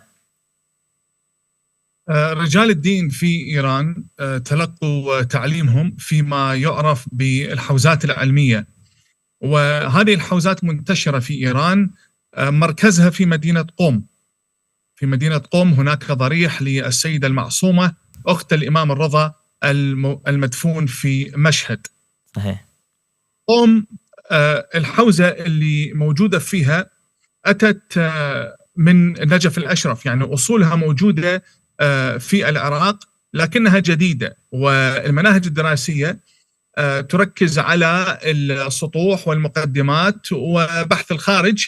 هذه المراحل مراحل التدريس في المناهج الإيرانية. ولكن النظام الإيراني أول شيء سواه بعد الثورة الإيرانية أنه حول الحوزة العلمية إلى جامعات. فالآن جامعة المصطفى العالمية هي التي تشرف على ما لا يقل عن 18,000 مدرسة وحلقة دراسية حول إيران وأيضا في المنطقة، يعني في البحرين والعراق طبعا. وهذه الحوزة تاريخها هي مؤسسة تعليمية دينية شيعية تقليدية، والحوزة في جوهرها مدرسة دينية بحتة تدرس يعني المناهج الأساسية ومناهج محددة جدا، يعني مثلا الفقه وأصوله، علم الكلام والعقيدة، النحو والبلاغة والمنطق، تفسير القرآن والحديث وهكذا. ولا يوجد في الحوزة أي تدريب على الاستراتيجية السياسية أو على الاقتصاد أو إدارة الدولة أو على الأمن والاستخبارات أو على الطب أو القضاء الحديث أو على أي من المتطلبات التي تحتاجها الدولة لإدارة شؤونها في هذا القرن. وهذا هو جوهر الأزمة الإيرانية. حين تقرر هذه القرارات من قبل أشخاص هم أساساً ما عندهم الكفاءة المتطلبة لإدارة الدولة. فمثلا ترى معمم يرأس المحكمة العليا وهو لا يعرف شيء من القانون الحديث، معمم يشرف على المستشفيات ولا علاقة له بالطب، معمم يقود الملف الاقتصادي وهو لا يفهم في الاقتصاد، معمم يتحكم في الاستخبارات والأمن القومي وهو ما عنده خلفية أمن قومي، أو حتى القضاء الآن الذي يشرف على القضاء الإيراني هو رجل دين معمم. صحيح. ما عنده خلفية قانونية أساسا. والنتيجة أمامنا اليوم دولة تمتلك ثروات نفطية هائلة ولكن الشعب يعاني من الفقر. وعندنا أيضا يعني كما نرى في إيران منظومة قضائية تعمل بمزاج الفقه الحوزوي، يعني منظومة هدفها ليس العدالة وإنما مزاج الولي الفقيه ومكتب الولي الفقيه. ونرى أيضا مؤسساتهم متهالكة في كل القطاعات، وهذا هو في حد ذاته دليل على أن نفوذهم مبني على الإفساد لا على البناء، الذي يضع رجل الدين على جميع قطاعات الدولة. هذا يعني أنا مع احتراماتي للجميع أغبى قرار وغباء استراتيجي أن تجعل رجل دين مسؤول القضاء ومسؤول الاستخبارات. صحيح. في نقطة جدا مهمة كنت أبى أسألك إياها. الدكتور عبد الجليل سماه المرشد جونيور. شو رأيك في المرشد الجديد؟ أولا مجتبى خامنئي باللغة الفارسية يسمونه جوجة طلبة، يعني كتكوت، طالب علم كتكوت. هذا اتربى بين الفلل وبين بالانجليزي يقولون جولدن سبون فيد، يعني ياكل من الملعقه الذهبيه. صحيح. قالوا عنده املاك موجوده في سويسرا ولندن حاليا، شقق وفلل. اكيد هو بيت خامنئي يحبون الدنيا. من قال لك ان الخامنئي يريد 72 حوريه؟ هو يريد اوكسفورد، هو يريد يمتلك فلل. وحتى احفاد الخميني المؤسس بنفسه، أحفاده كلهم متواجدين في أمريكا، وحتى عائلة لاريجاني الآن اللي يهدد الشرق الأوسط ويهدد دول الخليج بنته موجودة في أمريكا. فهم يعني موضوع الاستثمار عندهم موضوع أساسي ورئيسي، ويرون أنه القوة هي في الاستثمار خارج بلادهم. شفت الفرق؟ الخليجي والإماراتي يحب بلده يستثمر داخل بلده. النظام الإيراني كل استثماراتهم خارج البلاد. مجتبى ما عنده الخبرة الكافية لإدارة الدولة، ولذلك أهم منافس لمجتبى خامنئي هو حسن خميني. السيد حسن الخميني حفيد روح الله الخميني مؤسس الثورة. أكبر تهديد يواجه مجتبى هو وجود حسن. فأنا في نظري أعتقد أنه حسن ممكن يعني يتم تصفيته، لأنه حسن اولا يعتبر من الاوبن مايندد، يعني يسمونه باللغه الفارسيه روشن فكر، من السياسيين التنويريين، يؤمن بالحوار مع الامريكان وغير متشدد دينيا. وهم اساسا يعني لم يشملوه في انتخاب الولي الفقيه بعد الخامنئي. وانتخاب مجتبى الخامنئي اتى بضغط شديد وعنيف من قبل الحرس الثوري، وهو الان يتلقى الاوامر. وكل ما سيصدر من مكتب مجتبى الخامنئي بالأيام القادمة هو من قبل الحرس الثوري وليس منه شخصيا، بالإضافة إلى الرفض التام. طبعا هاي نقطة جدا مهمة، الرفض التام من المراجع الشيعة العرب لمجتبى خامنئي. كل من أيد مجتبى خامنئي وبارك له على التنصيب هم إيرانيون يسكنون في العراق.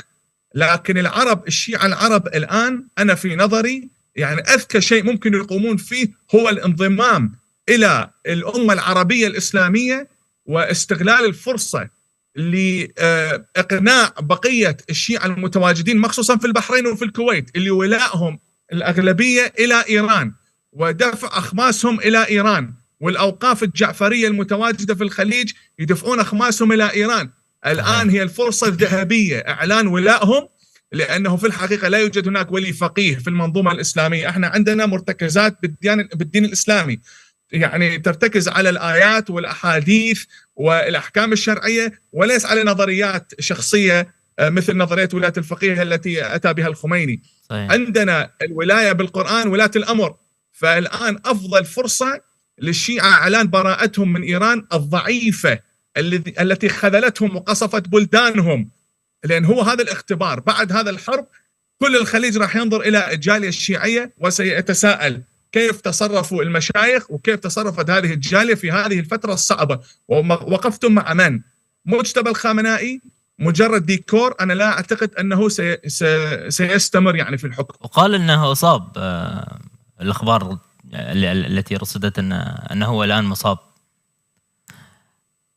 إن شاء الله. إن شاء الله.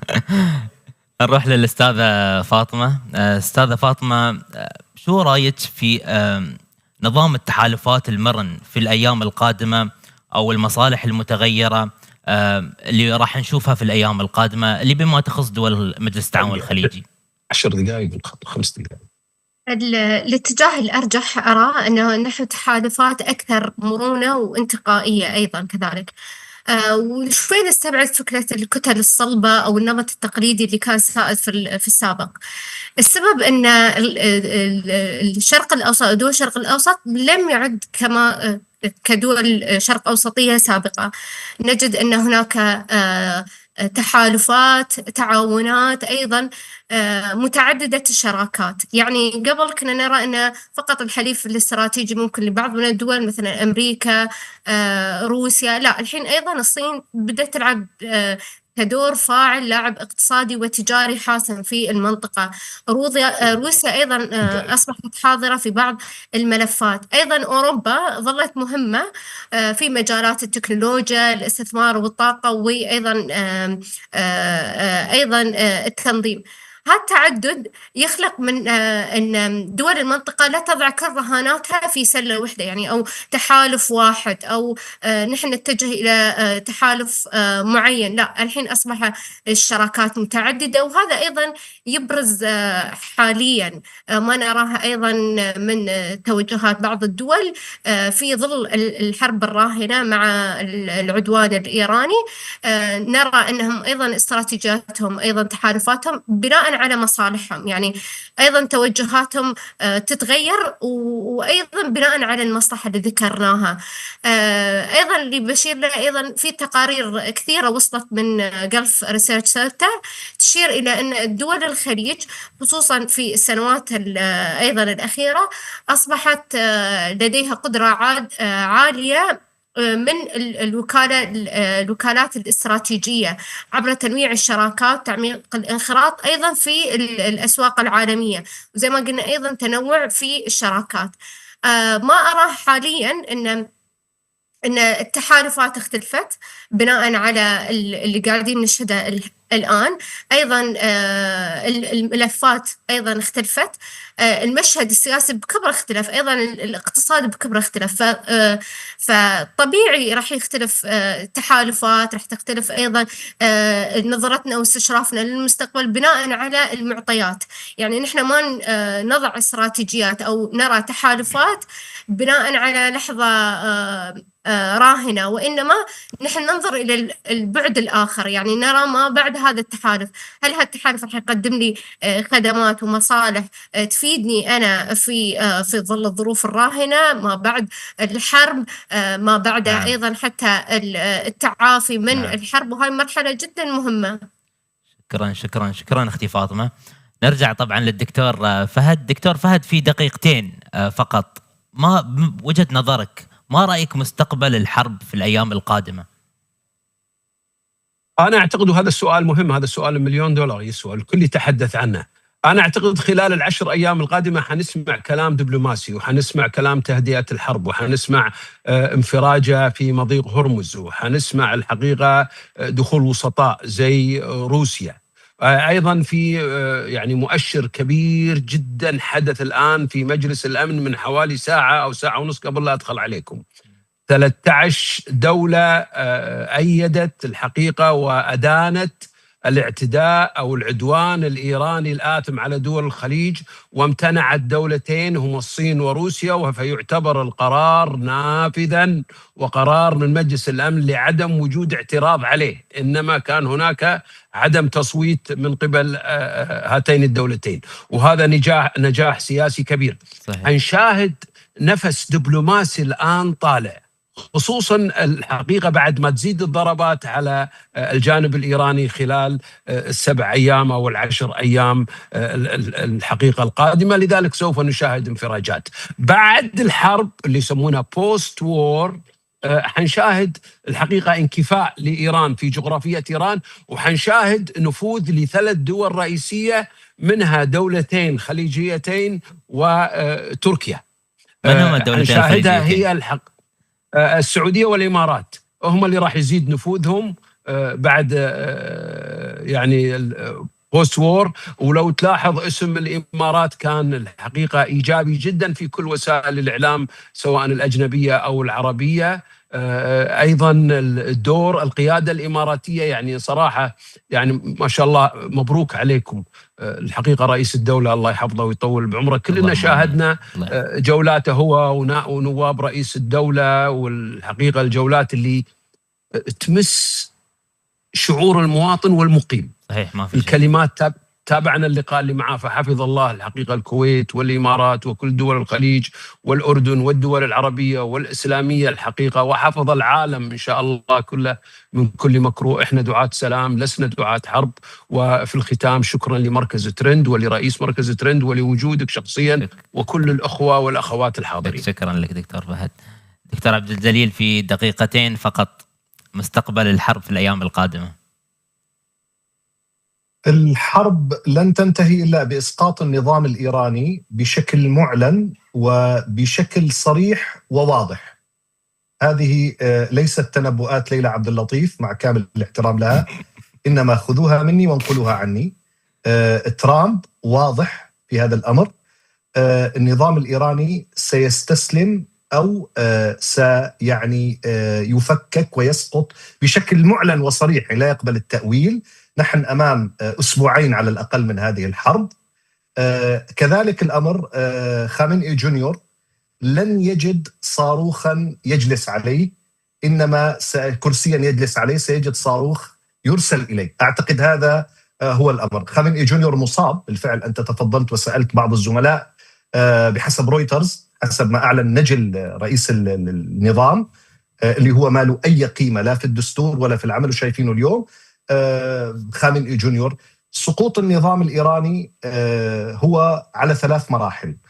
أولا هو داخليا استوجب السقوط، بعد عدوانه على الخليج استوجب السقوط، والآن بهذا الذي يجري أيا كان من يفعله، موزمبيق ولا إسرائيل، أمريكا ولا هذا، هو يستوجب السقوط. أود أن أشير فقط في عجالة في أقل من دقيقة إلى مسألتين رئيسيتين. أولا كلامي أوجهه لأهلنا في الخليج العربي دولا وشعوب، يعني قيادات حكومات وأفراد.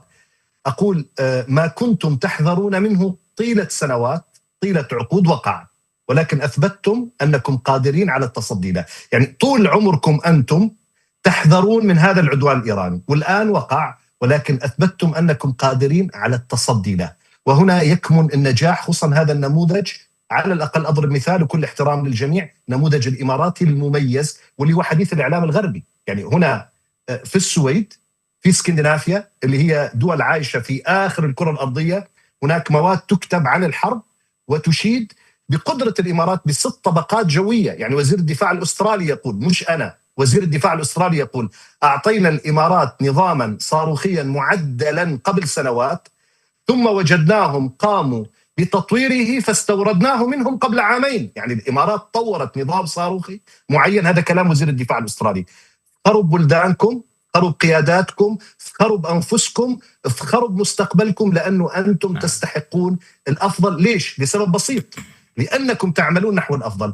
الشيء الأخير اللي حابب أوجهه للإعلام، إياكم أن تصدقوا إعلاما يقول لكم اليوم إيران انتصرت، هو نفسه اللي كان يقول لكم حماس انتصرت والسنوار يداوم بالقدس وكتائب القسام تشيش بتل أبيب. هذا نفسه هو الإعلام اليوم اللي يقول لكم إنه إيران منتصرة، وهذا فيه كليشة موجودة فقط عند هذا الإعلام.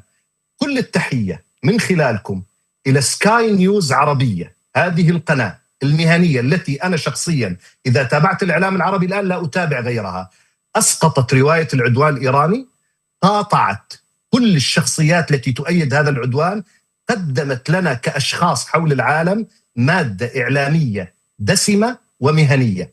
وكل الشكر للدولة التي تحتضن سكاي نيوز اللي هي دولة الإمارات العربية المتحدة، ومن خلالكم كل الشكر لكل الشعوب في هذه المنطقة وحول العالم. نتمنى السلام، نتمنى الأمان، بالتفوق إن شاء الله لترندز، وإن شاء الله نشوف مكتب أيضا لترندز للوعي في إيران الجديدة. نشوف أيضا لترندز مكتب في إيران الجديدة التي لا يوجد فيها لا خامنئي جونيور ولا خميني جونيور ولا أحد. إيران الجديدة ستكون مختلفة تماما. هذه الحرب لن تنتهي إلا بإسقاط النظام الإيراني. هذه تحليلات تتقاطع مع معلومات. زد على ذلك الخير قادم للشعب الإيراني قبل الآخرين. شكرا لك دكتور عبد الجليل. إمام محمد، شو رأيك في الأيام القادمة أو مستقبل الحرب في الأيام القادمة؟ في دقيقتين فقط. إمام محمد تؤمر. أولا النظام الإيراني يعيش مرحلة انهيار بطيء لكنها حتمية، والمؤشرات واضحة جدا. يعني داخليا الشعب الإيراني نفسه وصل إلى مرحلة القطيعة مع النظام، والاحتجاجات المتكررة تعبر عن رفض جيل كامل لنظام خامنئي والنظام الذي أتى به الخميني. والاقتصاد منهار والعملة تتآكل والكفاءات تهرب إلى الخارج. طبعا إقليميا الأذرع التي كانت تشكل نفوذ إيران تتساقط واحدة تلو الأخرى، وما جرى في سوريا كان ضربة استراتيجية مباشرة لطهران، وحزب الله منهك والحوثيون تحت ضغوط شديدة، وأيضا ميليشيات العراق الآن يعني أنا عراقي وأهلي يخبرونني في العراق أنه الوضع تعبان، كلش تعبان. فالميليشيات يعني الآن لا تستطيع أن تتجول في العاصمة بغداد. كل قادة الميليشيات الإيرانية في العراق هم الآن في طهران، بالإضافة إلى نعيم قاسم وعصائب أهل الحق وهكذا، كلهم الآن يعني هاربين إلى طهران. لكن جوهر المشكلة ما هو؟ النفوذ الإيراني لم يبنى يوما على أساس راسخ، بل على الفوضى والميليشيات والمال السياسي.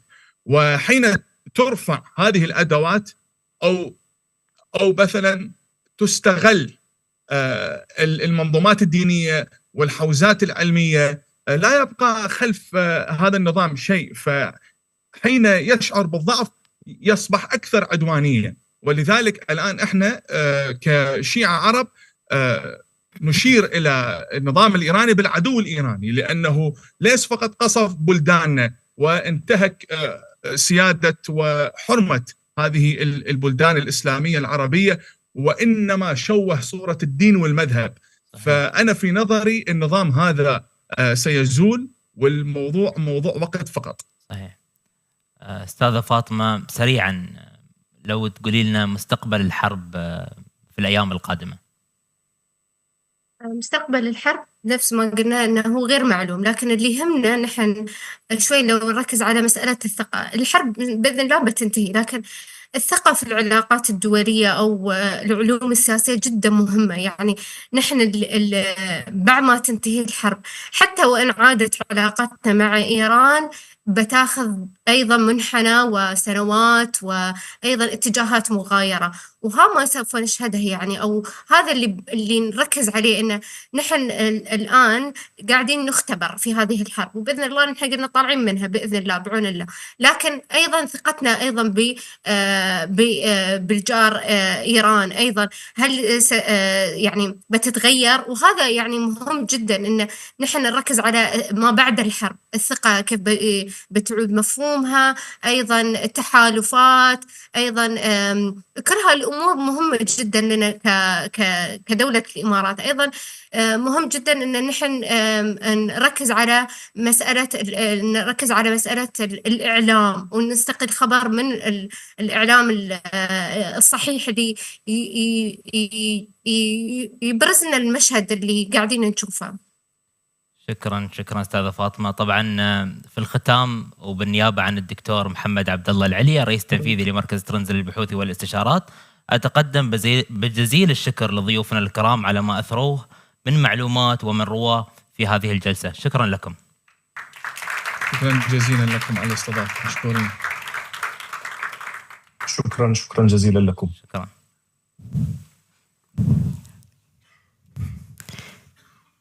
Ladies and gentlemen, this brings us to the end of today's Trans Strategic Dialogue. On behalf of Trans Research and Advisory, I would like to thank our distinguished moderators and speakers for their valuable insights, and all of you for joining us both in person and online. We hope today's discussion has contributed to a deeper understanding of the regional and global implications of the ongoing developments in the Middle East. Thank you for your participation, and we look forward to welcoming you again at future Trans events.